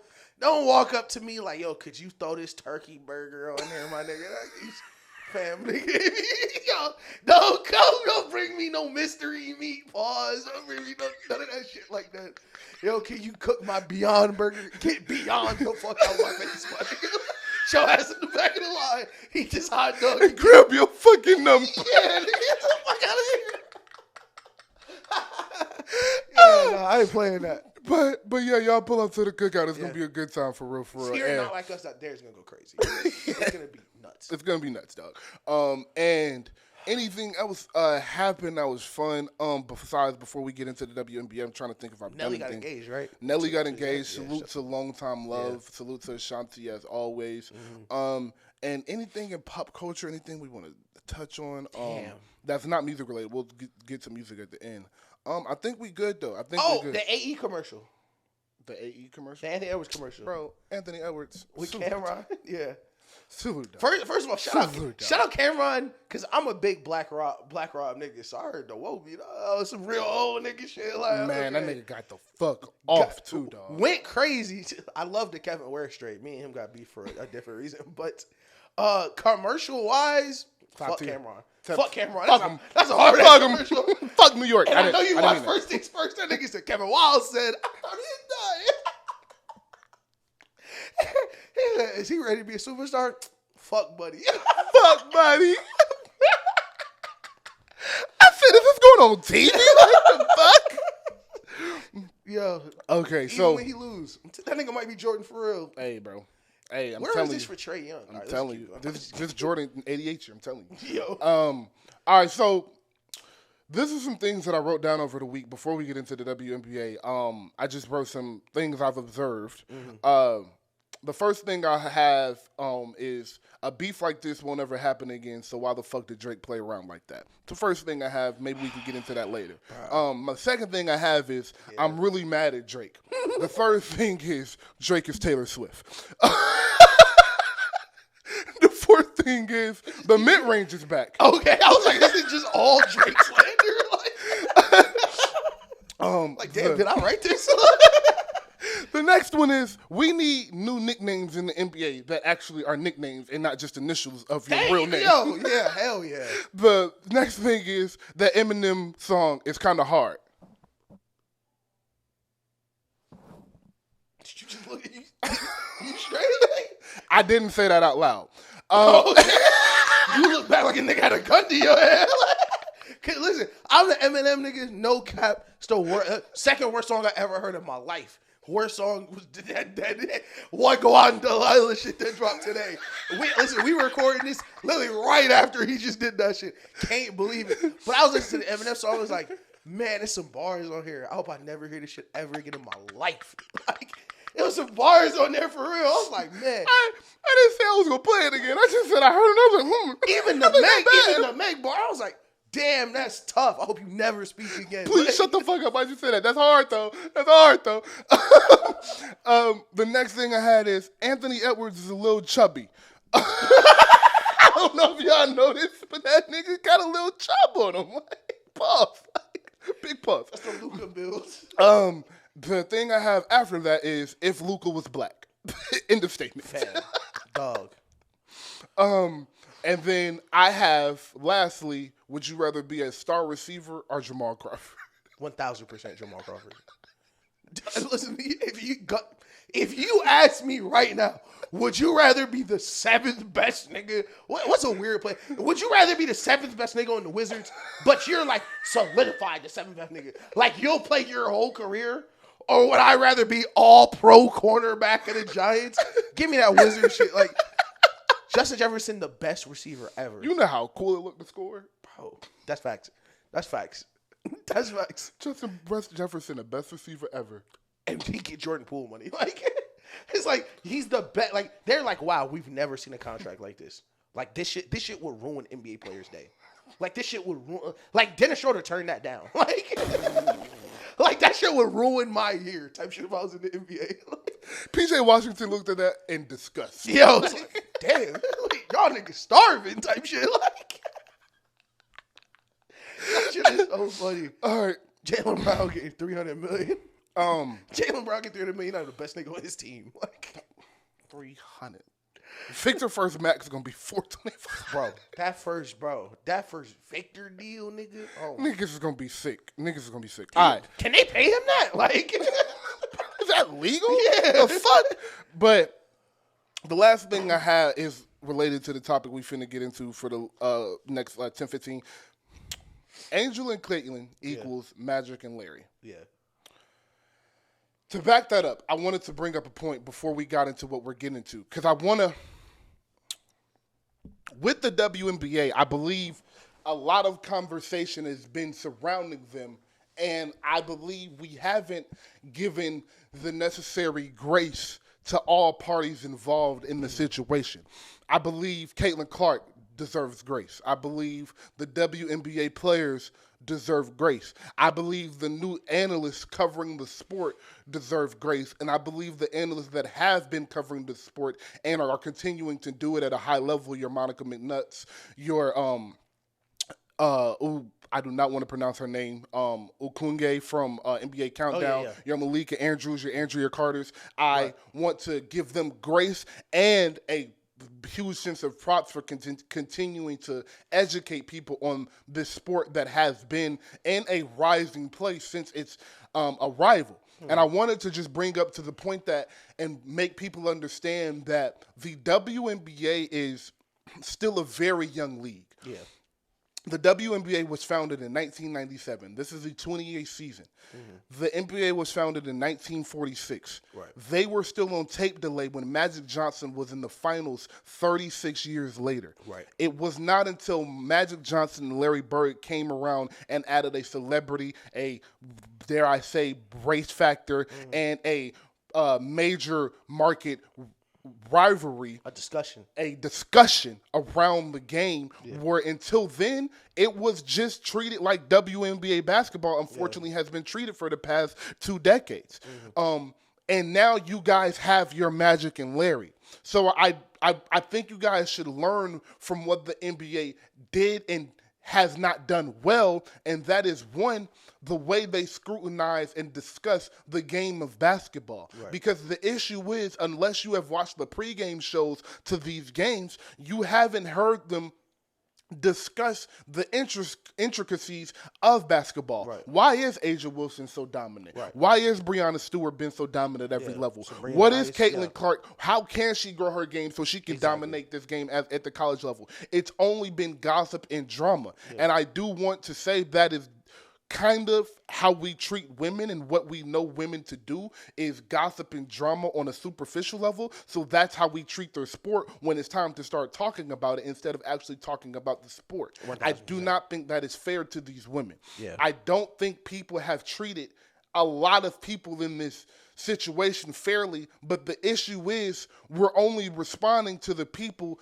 that we know aren't agreeing with this. Yeah. It's plenty of people that are giving Angel Reese the respect she deserves, but we only want to find the people that aren't. It's plenty of people giving Caitlin the respect and commemoration she deserves, but we only want to find the people she's not. Right. And I do not think it is fair to any of these players, and especially Angel and Caitlin, because they've been at the forefront of this, and how you guys are speaking on them. Yeah. I do not believe these women are jealous of Caitlin. I believe these people are frustrated with the state of the WNBA, that this little white girl shooting from 36 feet is coming in and changed all of this shit with the drop of a dime, which showed that you guys could have made this change and put these ad dollars and put these marketing dollars behind us to begin with, and you chose not to. Right. I do think the analysts that are saying, well, money talks, and viewership talks, and ratings talks, so they didn't really maybe deserve those rewards until you got a superstar or two superstars, 3 if you want to include Cameron Brink, 4 if you want to include Paige, 5 if you want to include Juju, stars of this level waiting I for sure want to include Cameron Brink. Hello. But stars of this magnitude have not graced this game and been able to market themselves in the way that Angel and Caitlin have. Because Breonna Stewart, cold as fuck. Maya Moore, cold as fuck. Candace Parker's cold as fuck. But they didn't get the marketing dollars and the ad revenue, whether that is Neil, whether that is social media, whether that is Caitlin Clark shooting from 35 feet, whether that is Angel Reese being aggressive on the boards and also being a baddie. Whatever it is, they did not bring the attention to the sport that they have, and that is factual information. 1000%. So I just want everybody to give grace and understand that we're in a time where people are learning actively every day in real time, learning these things. So we gotta stop acting like everybody should be treated with an expert opinion, or everybody that's a talking head should be chastised and punished the second they say something that's kind of wrong. They don't deserve that. No one does. But the arrogance of the men in speaking to these women that have been covering the sports, a la Stephen A. today with Monica McNutt, is unacceptable. That is a fact that is unacceptable. It is okay for Shannon Sharp to say, these women should respect Caitlin Clark because she got chartered flights for them, not knowing that they've been working on charter flights for a couple years, and they've taken a couple throughout the 5 years because he just wasn't aware, and Andrea can inform him, and he cannot make that mistake again. But Stephen A. acting like he's on this high horse because he talked about women basketball 2 times a year, when Monica McNutt has a podcast to talk about it 2 times a year, to talk about it every year, and we're gonna talk about I'm on this high horse and I'm the #1 show. Who talk about women basketball more? Don't talk at me when I'm covering this game, and I know you have not used your platform as you could have, because you brag about the millions of viewers you get on a weekly basis, so you could dedicate a block every week for 10 minutes to talk about WNBA basketball during the season. You chose not to because it doesn't serve your pockets. So don't act like you on this high horse, because now that it's serving your pockets, you do one segment every time Caitlin Clark does something. And that's the thing now, because it does serve your pockets. You are just to piggyback off it, because I was running around today, so I really didn't see too much of it. I took a great nap too, but I saw the clip of, I saw the first take clip first, and then right after I saw what he said on his show, and just the hubris that it takes. The gall of you to not be a part of, I don't want to say a revolution, but the next step in basketball for this country is the WNBA. For sure. For the entire country of the United States and around the world is the WNBA. And for someone like you who could have made a positive change before this, to only be here now that someone else has started to make the change just to fit your pockets for you to say, the only reason you know her is because she on my show. First of all, First Take ain't been the number one show in a couple years, nigga. First Take ain't been the number one sports show in a couple of years. And that's the reason Shannon is back. It's because you couldn't do it on your own. And what's so frustrating is when niggas was begging you to talk about this, you didn't want to. But now that you got to, you got the audacity to do shit on somebody else who actually has the whole time been covering this sport. It's ridiculous. But just to chef off shit, Stephen A., I just want to say that part. I want to, before we get off of that, I do want to piggyback off of, again, the audacity and the arrogance of you. Yeah. For you to get told that you're being wrong. And I watched this whole, it was a 40-minute segment. I watched every second of it. Yeah. He started off it was a normal discussion. Right. He took it somewhere it didn't need to go before that and started talking about and he was only speaking to don't mess this up because of the money. And Molly was explaining to him that, bro, they're not jealous of her. They're just frustrated. And Shannon and Stephen A. wouldn't stop saying these women were jealous and acting like all of these women felt the same. Yeah. And they were just like, yeah, sure. Some players might have been jealous. Like Trinity in that case, in that situation looked a little jealous of her. That's okay, but we have to stop talking about these women like they are all one collective. Like it's a monolith. When they're not. Hate that, yeah. And they're not. And you're speaking on them as they ask. And as the conversation progressed, he started getting more arrogant. And Molly came to him and was like, you're wrong. Like, this isn't what they kept trying to twist the argument so they could be right, like really good arguers do. Right. Or debaters do. Right. And so when she got to that point and she said that, it was well within her right to say that, because I can't recall the conversation before, but just go watch it. Yeah. It's definitely going to be on First Take. They need the views. For sure. But what I wanted to say to Stephen A. is for you to come in a situation where two women that work with you have told you that on a situation you have admittedly said you don't have the knowledge that they have on, for them to tell you you're wrong about something, and your first thing to do is come on your podcast later that night and tell them you wouldn't know who they are if it wasn't for you. It's sick. It's sick. It's nasty. It's disgusting, and you should be ashamed of yourself. And I hope when you walk in the ESPN offices tomorrow or wherever the fuck you end up talking to somebody above you, that they tell you what you did was extremely wrong. I hope Monica and Molly text you and explain to you what you did and how that was extremely wrong. You are not over their careers. They don't owe you some major props. They don't got to bend the knee to you. They don't have to bend the knee to you and not talk to you and tell you when you're wrong because you let them come on your show. Molly was on NFL Network. Molly's career would have blossomed. Molly's a beautiful sportscaster. Sure, she would have been Taylor Brooks, Joy Taylor, anywhere else she would have wanted to. Molly Karam, anywhere else she wanted to. Same for Monica, former basketball player, knowowledge in both the WNBA. Both great sharp. journalists. Like, they are not here because they know who's. And then had the audacity to name Acuna and had the audacity to name Andrea Carter. Like these women, like you didn't put Andrea Carter. He put Andrea. I watch First Take regularly ever since Shannon's been on. Andrea Carter came on for the first time 4 months, a week before the NCAA tournament started. Like, stop acting like you just gave this lady some shot. She had her own career. She was working at ESPN before that. Stop it. She was doing WNBA games, and sure, First Take gave her that opportunity, but you don't deserve the credit for that, because if they weren't prepared, it wouldn't have happened for them regardless. You know what? You're right, because I actually don't want to get off this until we say this.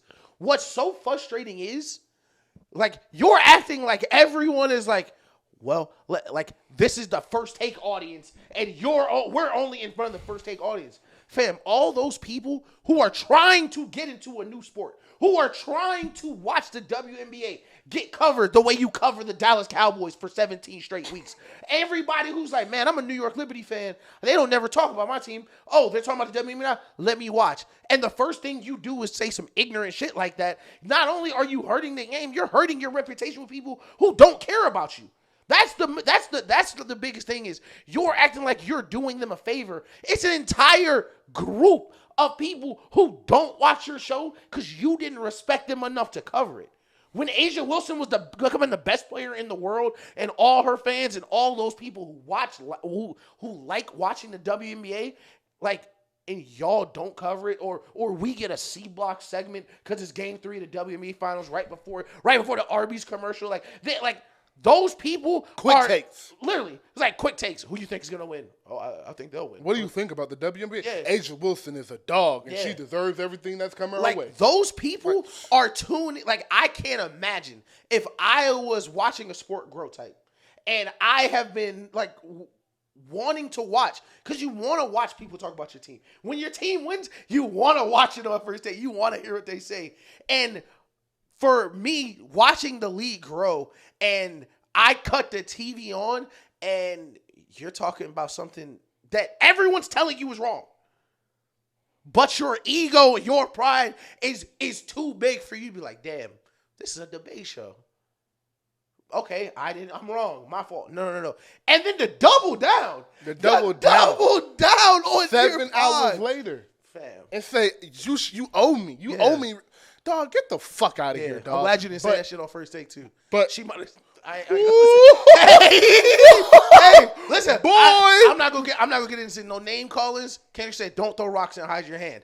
That is some throwing rocks and hiding your hand shit, because you was in front of that girl, and you could have said that there, and you didn't. You waited till you got to your podcast where it was nice and cozy and quiet, and nobody could tell you was wrong. And nobody was going to tell you to shut up. And then you said that. It's sad. But I do know what you're doing. And when he signed that deal with Fox News, don't be surprised, everybody. I promise you. Yeah, dude. But this leads into the perfect point of First Take is a perfect show to piggyback off of, because what we're realizing is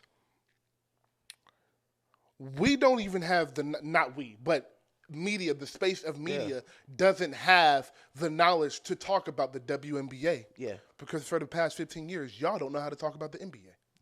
And that's...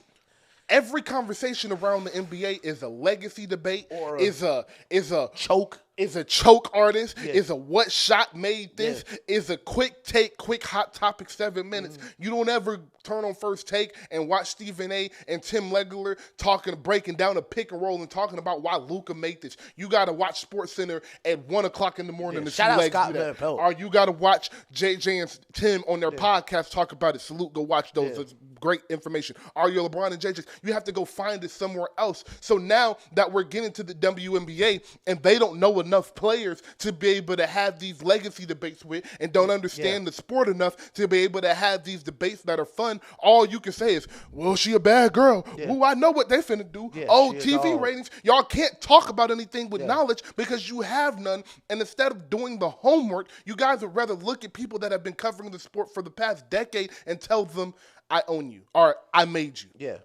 When you definitely didn't. What's so frustrating is, like, because both of us, we have been very open about when we started watching women's college basketball. Candace Parker. And when we started really getting into the game, and I was definitely later than most, but when I first started getting into women's college basketball, and then the WNBA in turn, my first thought was, why don't I know Asia Wilson's the best player in the world? And why don't I know why she's the best player in the world? Fuck her accomplishments, because she's amazingly accomplished. And people talked about that with Nike shoe, but what is she good at? Why is she the best player in the world? Like, when Mahomes get on the field, they've told me 14 times why he's the best player in the league. They've told me every single way he affects the game, how he affects his teammates, how it affects the other team, the things he do that can't nobody else do. And then at the end of it, they'll get into some legacy stuff. They did it with Tom Brady, a little more legacy, just because Tom plays so boring. But in basketball, like, people don't understand why Luka just ripped the Timberwolves apart. Mm-hmm. They just know, Rudy Gobert, he probably played bad. Defensive player of the year, he stinks. Cat shot bad. Yep, that's probably it. No, that's not why. That's not the only reason why. And especially because the WNBA is so much more technical than the NBA is, especially right now, because there isn't such an athleticism gap for every single team. There are no, listen, respect to Ron, because he would be an all-time great without his athleticism. There is no, she got a 40-inch vert, and she's the fastest player on the court. She just looked different. No, they're just better than each other. Skill set wise. And that's why it's so frustrating watching some of the WNBA coverages. This would be the perfect time to break down why this is the best. why she is the best player in the court, why Caitlin Clark or why Angel Reese are the two most effective rookies in the league already. Like, what are their skill sets? Because it's not like either are smacking the backboard on top of their layups. It's because, Caitlin Clark is already one of the most complete players that has the ball in their hand the whole game. Or it's like, Angel Reese is getting 4 offensive boards a game because she's a fucking – because she – like, there's so many things that you could break down, but instead it's like, man, why are they so jealous about Caitlin Clark? And that brings us to this, and I do want to wrap this up because everybody has drilled this point home, but I want to make this point that, these girls are not jealous of Caitlin Clark. Also, Caitlin Clark is not in this position because she's a white girl. Yeah. She is in this position because she has the most college-watched basketball game ever. Yeah. She has the second most watched college basketball game ever. Right. She has the third most watched college basketball game ever. She also has the most watched basketball game since 2002 on any major network. Yeah. Her and Angel Reese brought 6 million viewers to the WNBA draft. Her ticket sales, her season tickets, the Fever season tickets sold out for the first time in history. Yeah. They have matched their ticket sold total of the past 7 years already. This 1 year because of her. That is why Caitlin is getting the recognition. It is why, as you see, Angel Reese is second in line because she's second in popularity, and it is simple as that. It's not a race factor, and I understand. I want to give grace to all of the black women that feel like it is a disadvantage because at every step of the way ever in history, it always has been. 100%. We've gotten to the one point in history where it's not, so people that are coming in without the knowledge don't understand that it's not that. I'm just telling you that it is not that, and this is the one where it really is. No, this shawty just really She's cold. Just cold. She's really fucking cold, and she deserves all the praise she's getting. And I think, shout out Ray Allen, because this is just a random Ray Allen quote or soundbite that I'm going to use. But when Ray Allen left the Celtics and him and them niggas got into it, he went off First Take and said something that was so, I don't want to say profound because it's kind of dick-eating, but like so, like it stuck with me. And he said he told him, you forgot the genesis of our relationship. We are competitors. Without you, I can't compete. Without me, you can't compete either. So when Angel Reese and Caitlin Clark, and it's one side of, we only know Angel Reese because of Caitlin Clark. And the other side is, we only know Caitlin Clark because she, like, no, they need each other. Thank you. They need each other. The way Magic needed Bird, you need rivals, you need stories. Good teams are not enough to cause a conversation, cause eyes to watch the games. Like you talked about the NBA was founded in 47, I think. The best teams ever came right after that, where the Celtics won all those rings, the player coaches, the Lakers, the Wilt, and nobody cared. There has to be more there. There has to be competition. There has to be storylines and things behind it. And that's what we're getting with Angel Reese and Caitlin Clark. And instead of appreciating that, like, man, these two girls are both going to be top 5 players in the next 5 years very quickly and will be competing for a long time. We are, like, you see more arguments about the conversation than you do conversation about the game. Factual. Like, what? Like, half the arguments be like, nobody's saying that, or everybody's saying this, or, well, when this happened to Angel, happened to Caitlin Clark, everybody says something like, fam, it's the internet. If you wanna disagree with a nigga, the easiest thing you can do is open your Twitter and type it in. And you can find anybody to think what you want to disagree with. The perfect thing you said in that is that they need each other. Caitlin was popular. She was a dog. Yeah. Her popularity did take a little bit of jump after that Iowa and LSU championship. Yeah. It took a jump. As did Angel Reese's. Yeah. And last year, they both were popular. Caitlin is more popular. She has been more popular. She gets more ratings. Does that have to do with she's a white girl for the Midwest? Probably so. Yeah. But that is what it is. Every athlete we know, if I named you the top 25 most famous, lucrative athletes on the planet, probably 22 of them are black. Yeah. So this is the one instance where one of them struck through and got struck with lightning by God. Listen, and just happened to be able to take over the sport. And bro, like, my thing is, because I'm a Caitlin Clark guy, but I'm also an Angel Reese guy. I'm a guy. If they nice, I'm just gonna watch. I don't have a WNBA team. I've been watching all of them. Like the NBA, like, I get it hating on certain people because I got a team. So I'm going to hate on those niggas. But if you don't have a team, why are you hating on these random women? Caitlin Clark is the most prolific scorer in college basketball history. Men's, women's, both of them. She's one of the best passers in college basketball history. Stop saying, oh, yeah, she's just a three-point shooter. What do you gain from hating on these people? Like, stop saying, well, Angel Reese she only had 10 points tonight. She can't be that good. And I ain't talking to Chinny. I don't give a fuck if the players are hating on it. I don't care. Y'all can it's what we just competition. Yeah. It's competition. I don't care if Shawty or the Sky is hating on it. No, they're supposed to hate, They're supposed to hate on it. Like, I don't care. Like, that's my problem, too. Because Caitlin Clark don't like all them. Like, just watch the game, bro. Just watch the game. None of them like each other. None of them like each other, bro. And I do want to say, I think Molly brought this up, and I do want to say this, and I wish we had Charlene or Gracie here just to kind of piggyback on everything. I think piggyback what I'm saying. I really just think men are having a hard time see women being aggressive and they're not able to handle it emotionally. Yeah. So it has to be an underlying issue because we never see women this aggressive before. And instead of just chalking it up to this is competition, this is basketball, we see this every night. Draymond Green punched a nigga in the face and we just moved on about it. This has to be something more. I watched that clip. Said, man, they should really sign a Draymond Green for Caitlin Clark. That was my reaction was, man, I wonder what Steph Curry would look like without Draymond Green. Probably look like that. Probably, you know what? Niggas don't like when you play like that. How about that? Niggas don't like you taking 30-footers, stepping back, that shit is embarrassing. Shit. Yeah, you talking shit, taking these jump shots, you doing all this. You know, maybe I don't like that. Man, that much. Fuck you. Yeah, nigga, like, I don't gotta like Caitlin Clark. And that's okay. Yeah, it's like, man, y'all better stop being mean to Caitlin Clark. Why? Fuck. Bro, like, who the fuck are you niggas? She gonna take it easy on me? Niggas was mean to stop being mean to Magic Johnson and Larry because they was bringing in money? Like, what are we talking about, niggas dog? hate Larry Bird. Like, what are we talking about? Niggas know how much people hate Larry Bird. That's sissy ass shit, dog. That's bullshit. Charles Barkley, LeBron James, Shannon, all of you.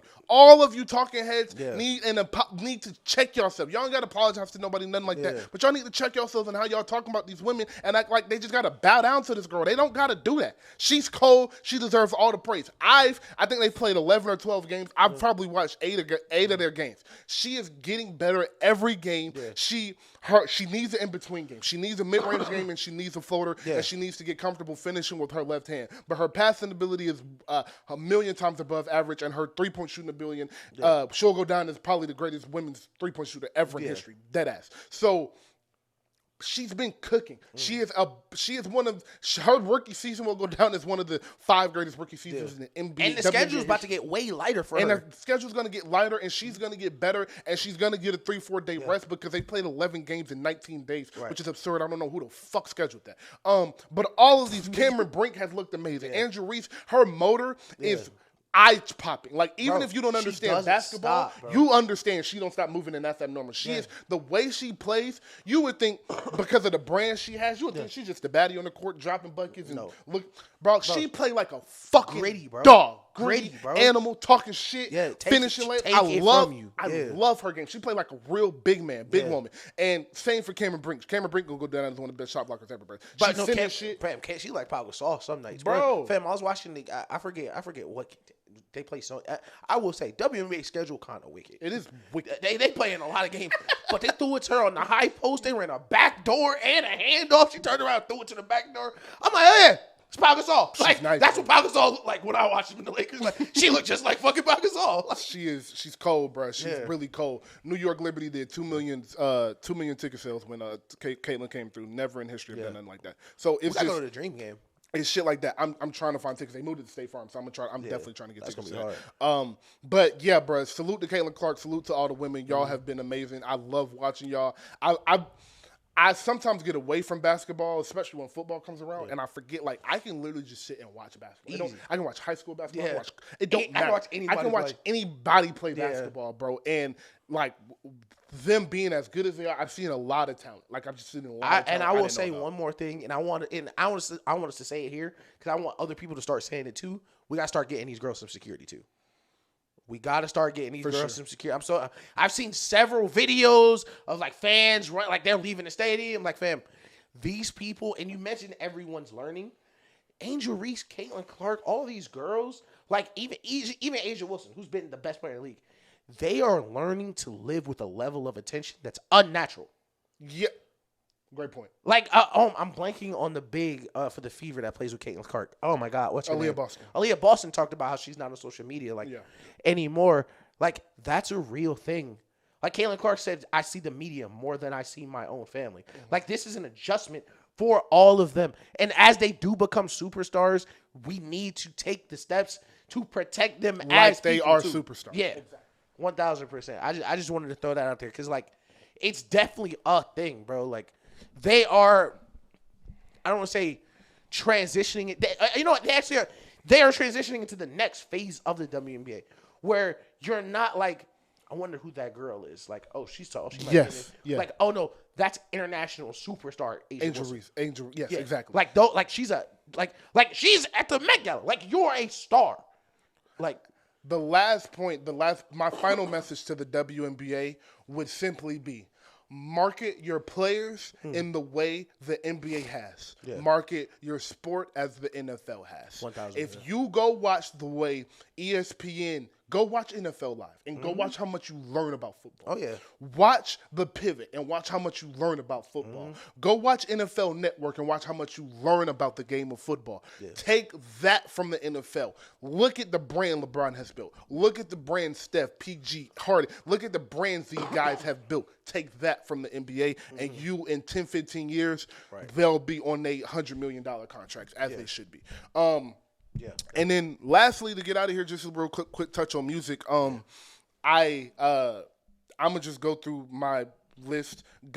Love Gunna album. Yeah. I think it was a step down from A Gift and a Curse, but I think that was a really high expectation to meet, especially a year later. I think he wanted an album out before the tour so he could take a year off next year, and I'm okay. I think I like this album. I don't think if I had to rate it, I would say about a 7.5 out of 10, 8 out of 10. I think today I did good. I love the song with Roddy Ricch. Makes me really excited for some new Roddy Ricch music. Yeah. If that's the sounding I'm gonna get, that's an amazing song. 101, the intro is amazing.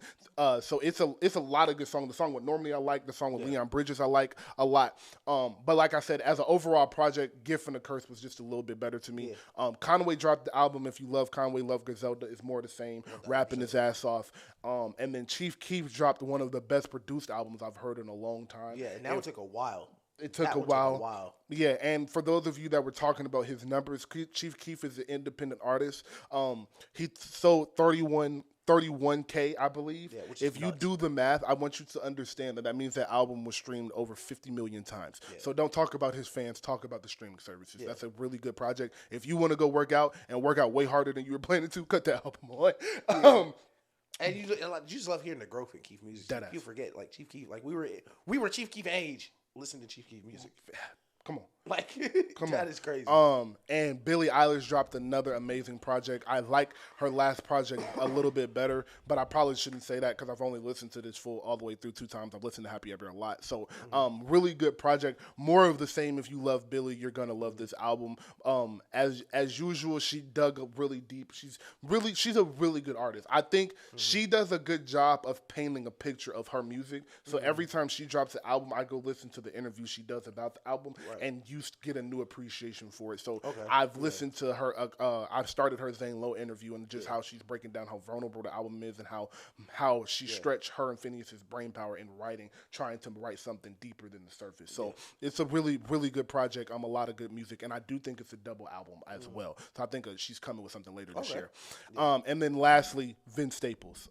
Vince Staples dropped an amazing album. Will probably go down as one of my top 5 rap albums that come out this year. Yeah. I am very, very impressed with Vince, bro. Yeah. That nigga is cold. He is really, really cold and really rapping. Just amazing mix of LA influence and smooth rap. Just amazing. I love to hear it. Vince has always been a super introspective artist, so it's a lot of introspection on this one. You get so many great performances. Radio is probably my favorite song. But the Gunna album, I definitely have grown a little bit more with the Gunna album. I didn't think when I first listened to it was like a 10 out of 10. I didn't think it was a 0 out of 10. I thought it was like you said, I thought it was like a 5 or 6. Now I'm closer to like a 6 or 7. Mm-hmm. It's definitely good. It's a little long, but that's just fucking albums right now. But definitely that Vince album is crazy. That Vince album is special, bro. Yeah. I gotta really give it a sit down and listen, like damn near read the lyrics while I'm listening. One of those But that's what happened to me. I was reading the lyrics to radio, and I was like, man, like That's such a man. That is a really really great song. He's an artist, man. He's a true artist. And congrats for getting season 2 on the Vince Staples show, bro. Yeah, like, and out of his congrats. Def Jam deal, out of that Def Jam Bro, deal, like salute to Vince Staples making money moves. A lot of good moves. A lot of great moves for dude. But we're almost at the end, just wrapping up now. I had a couple questions. So how do just to wrap up the Kendrick and Drake thing, because it kind of feels like it's still kind of hanging. Like you still kind of feeling over. It's like how have you a month ago yesterday was a month since Meet the Grams and Family Matters dropped. How do you feel today compared to then? Because I know you had mentioned you had a couple Drake points. He was like, I ain't doing it. You cut it to the bag. How did you feel, especially in hindsight, about, it's crazy. You mentioned this, and I was going to ask you anyway, how unserious this nigga was acting. I think it was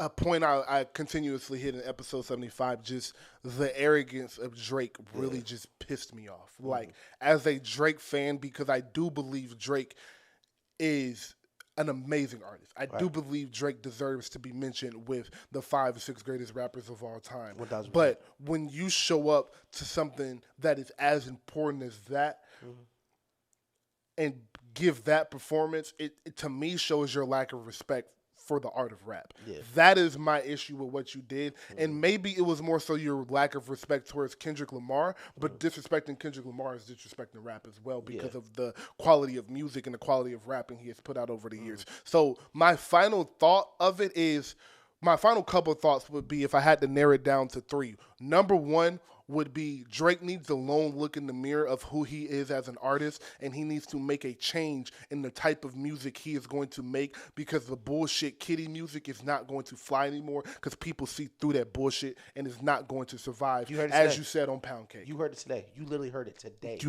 It's not going to work anymore, and people see through that shit. It's nasty. I'm sorry. If you want to go make house music, go make great house music. I don't care what Drake's next step is, but the next step has to be true to Drake and not some bullshit where we just trying to get numbers, because we see through that bullshit now. My second point would be, 1 is a point with the sub-point in it. 1, the point overarching is we have to start putting Kendrick Lamar in the GOAT conversation. I don't think he is the GOAT yet. I think Hove is the GOAT and deserves that title, and everybody else that's in the conversation is just a well-deserved member to be there, and he deserves to be in that conversation, especially after he drops his album in May or June. Well, definitely June, because we're past May. In June or July, and I really believe that he's going to drop in another amazing album. And this battle showed you the level of artist and tactician he really is as an artist, and I'm just really excited for the album. And the last thing that I have that I wrote down, and this was to the point about Drake being a culture vulture, a weird guy, the OV whole thing, all the Atlanta artists, how Kendrick broke that down, just the overarching theme of Drake being this white guy, this culture vulture in rap. White boy. I wanted to end it with, he's not a white man, because I don't like when people call people of mixed race white, because you're not. Because when a police pulls you over, you're black. 1,000%. And if whatever a police thinks you are when you get pulled over, that is your race. Race 1,000%. Is a concept. Race is a concept, and what you see is as your race is your race. So Drake is a black man. The issue is, though, Drake is not a culture vulture. He was raised by a white woman, so he doesn't know how to show proper appreciation for the cultures he's influenced by. And that is the whitest form. That is the simplest way I can break that down. If you know white people, you understand when you get around white people and they like rap music, they don't understand how to start a conversation with you about it. When you get around white people and they like basketball, they'll just walk up to you and be like, LeBron James, bro. You saw what he did last night? Such a good point, so bro. That is Drake in this culture. Drake, in his eyes, jumping on these songs and giving these niggas a look is the appreciation. That is, he just doesn't understand. That is such a good answer. And just a quick anecdote. One of my first office jobs,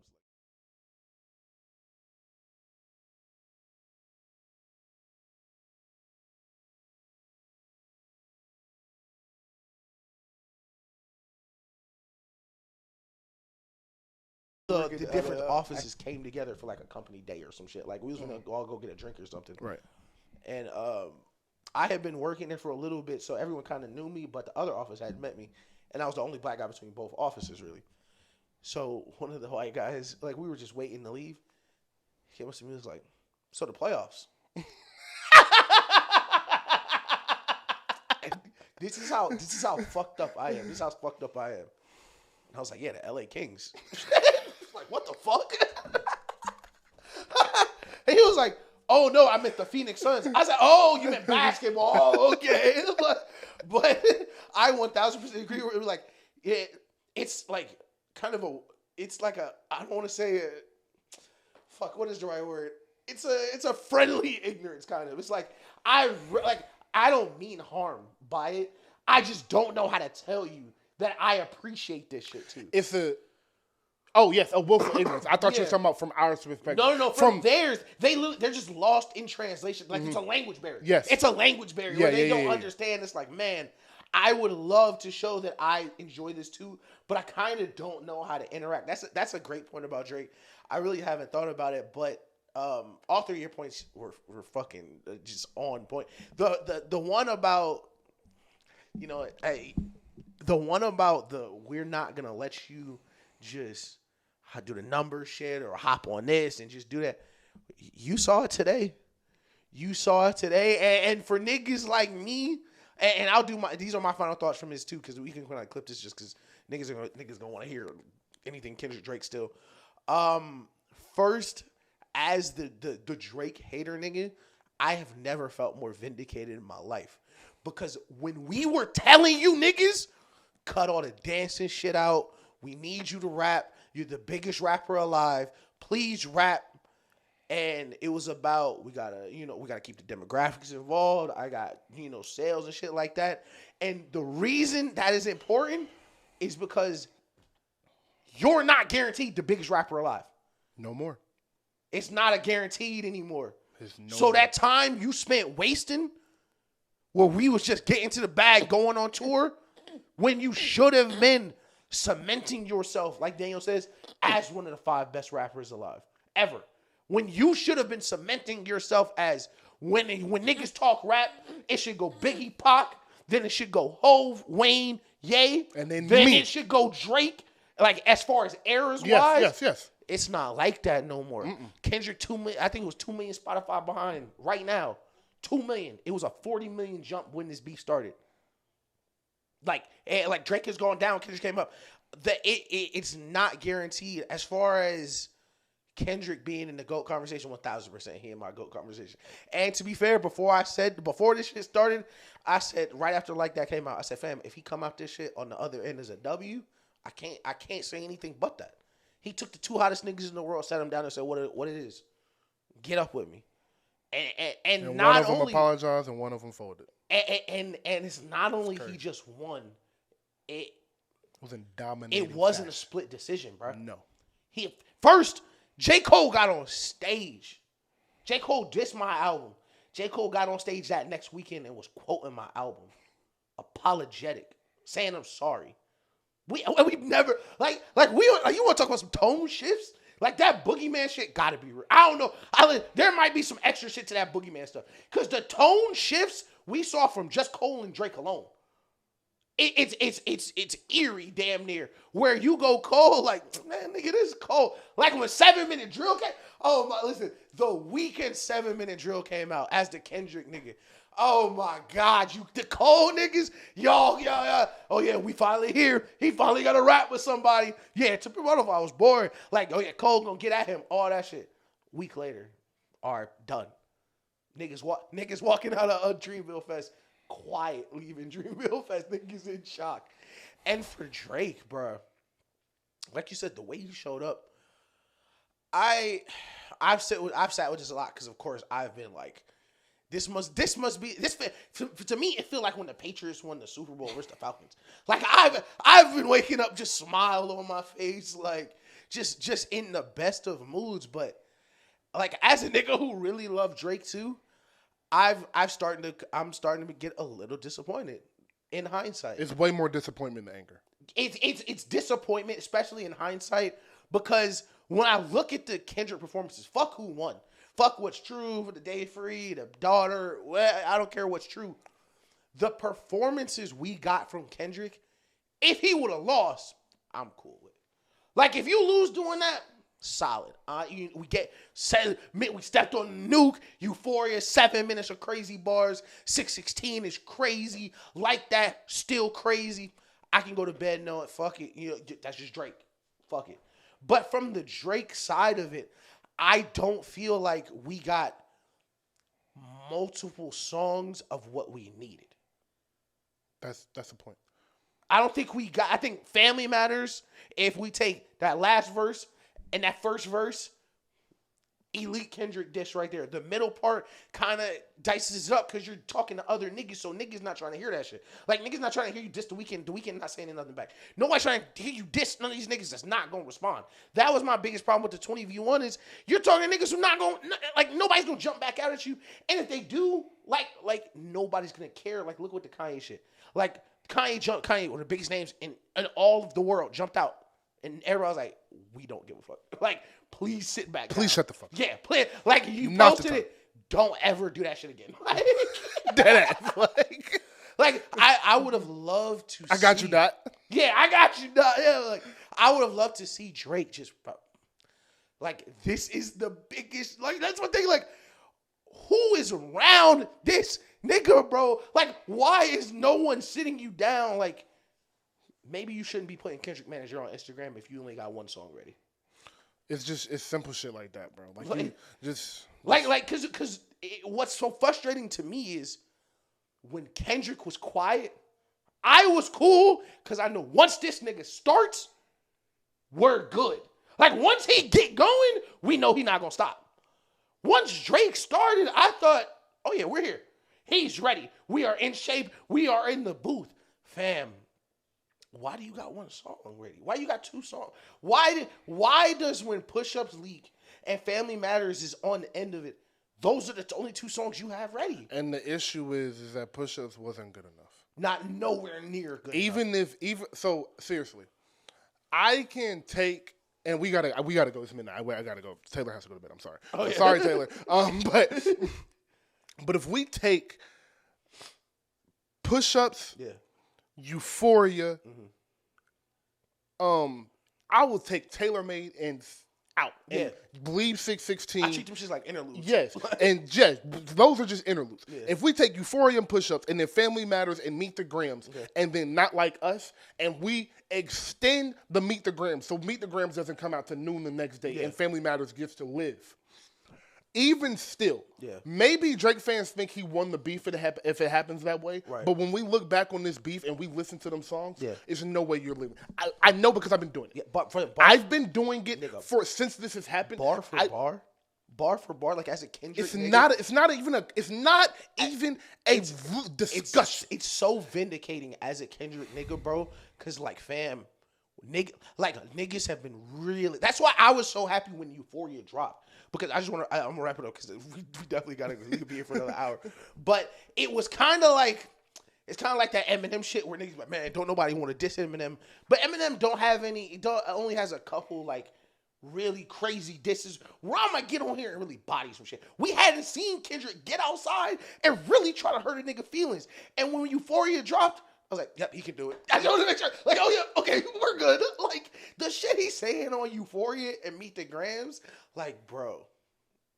Just special, man. To wrap it up, because I wanted to make this point when you said the thing about the songs. And the reason the play songs, the dance songs, all of the shit, the shit with Camila that's finna come out. It's not going, unless it's a smash. A smash is always going to work. Don't get me wrong. Right. But Drake has gotten away with mediocre songs charting very high because his name is on it. Those days are over with. Yeah. And the reason they're over with is because of what we started this battle saying. Yeah. The real niggas are laughing at you now. Bro, you corny again. You're corny again. Yeah. So the corny shit that we look at as corny and Drake fans was good enough to get up to the chart. What you was missing was the real niggas was secretly playing out around the bitches too. Yeah. We not cutting that shit on no more. No, and the bitches laughing at you too. And the bitches laughing. The bitches laughing at you too. That's the worst part of it all. Yeah. The women at the Meg Thee Stallion concert laughing at you. Charlene texted us before that and said they in there performing not like us, like Kendrick on stage. Bro, fam. It's 18,000 bad bitches in Atlanta screaming OV ho right now. My mom know the words too. Excuse not me. Like us. My mom know not like us. Like just from hearing it on the radio. Just in general population of life. And like that's nuts, bro. To change a nigga's perception. You're not cool no more. And I will not, and I'm not ever giving you like that as a top 10 diss of all time. Shit, not anymore. I'm never giving you that. Not anymore. But what I'm giving you, like that, the song is the most impactful rap song of the past 15 years. Easy.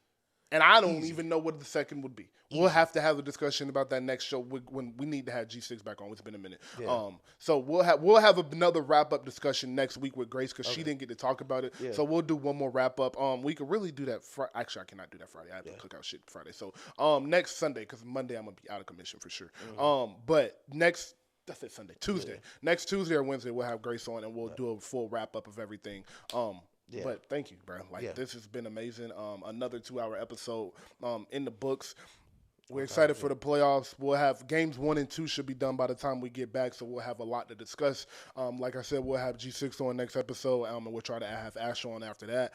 Again, salute to the women. Please like, subscribe, and comment. Thank you for the new subscribers. In the past 2 months, we were up like 35 subscribers, so thank you. Please keep subscribing. Tell a friend to tell a friend. Keep sharing. We love you. We are the show about nothing. 1,000%.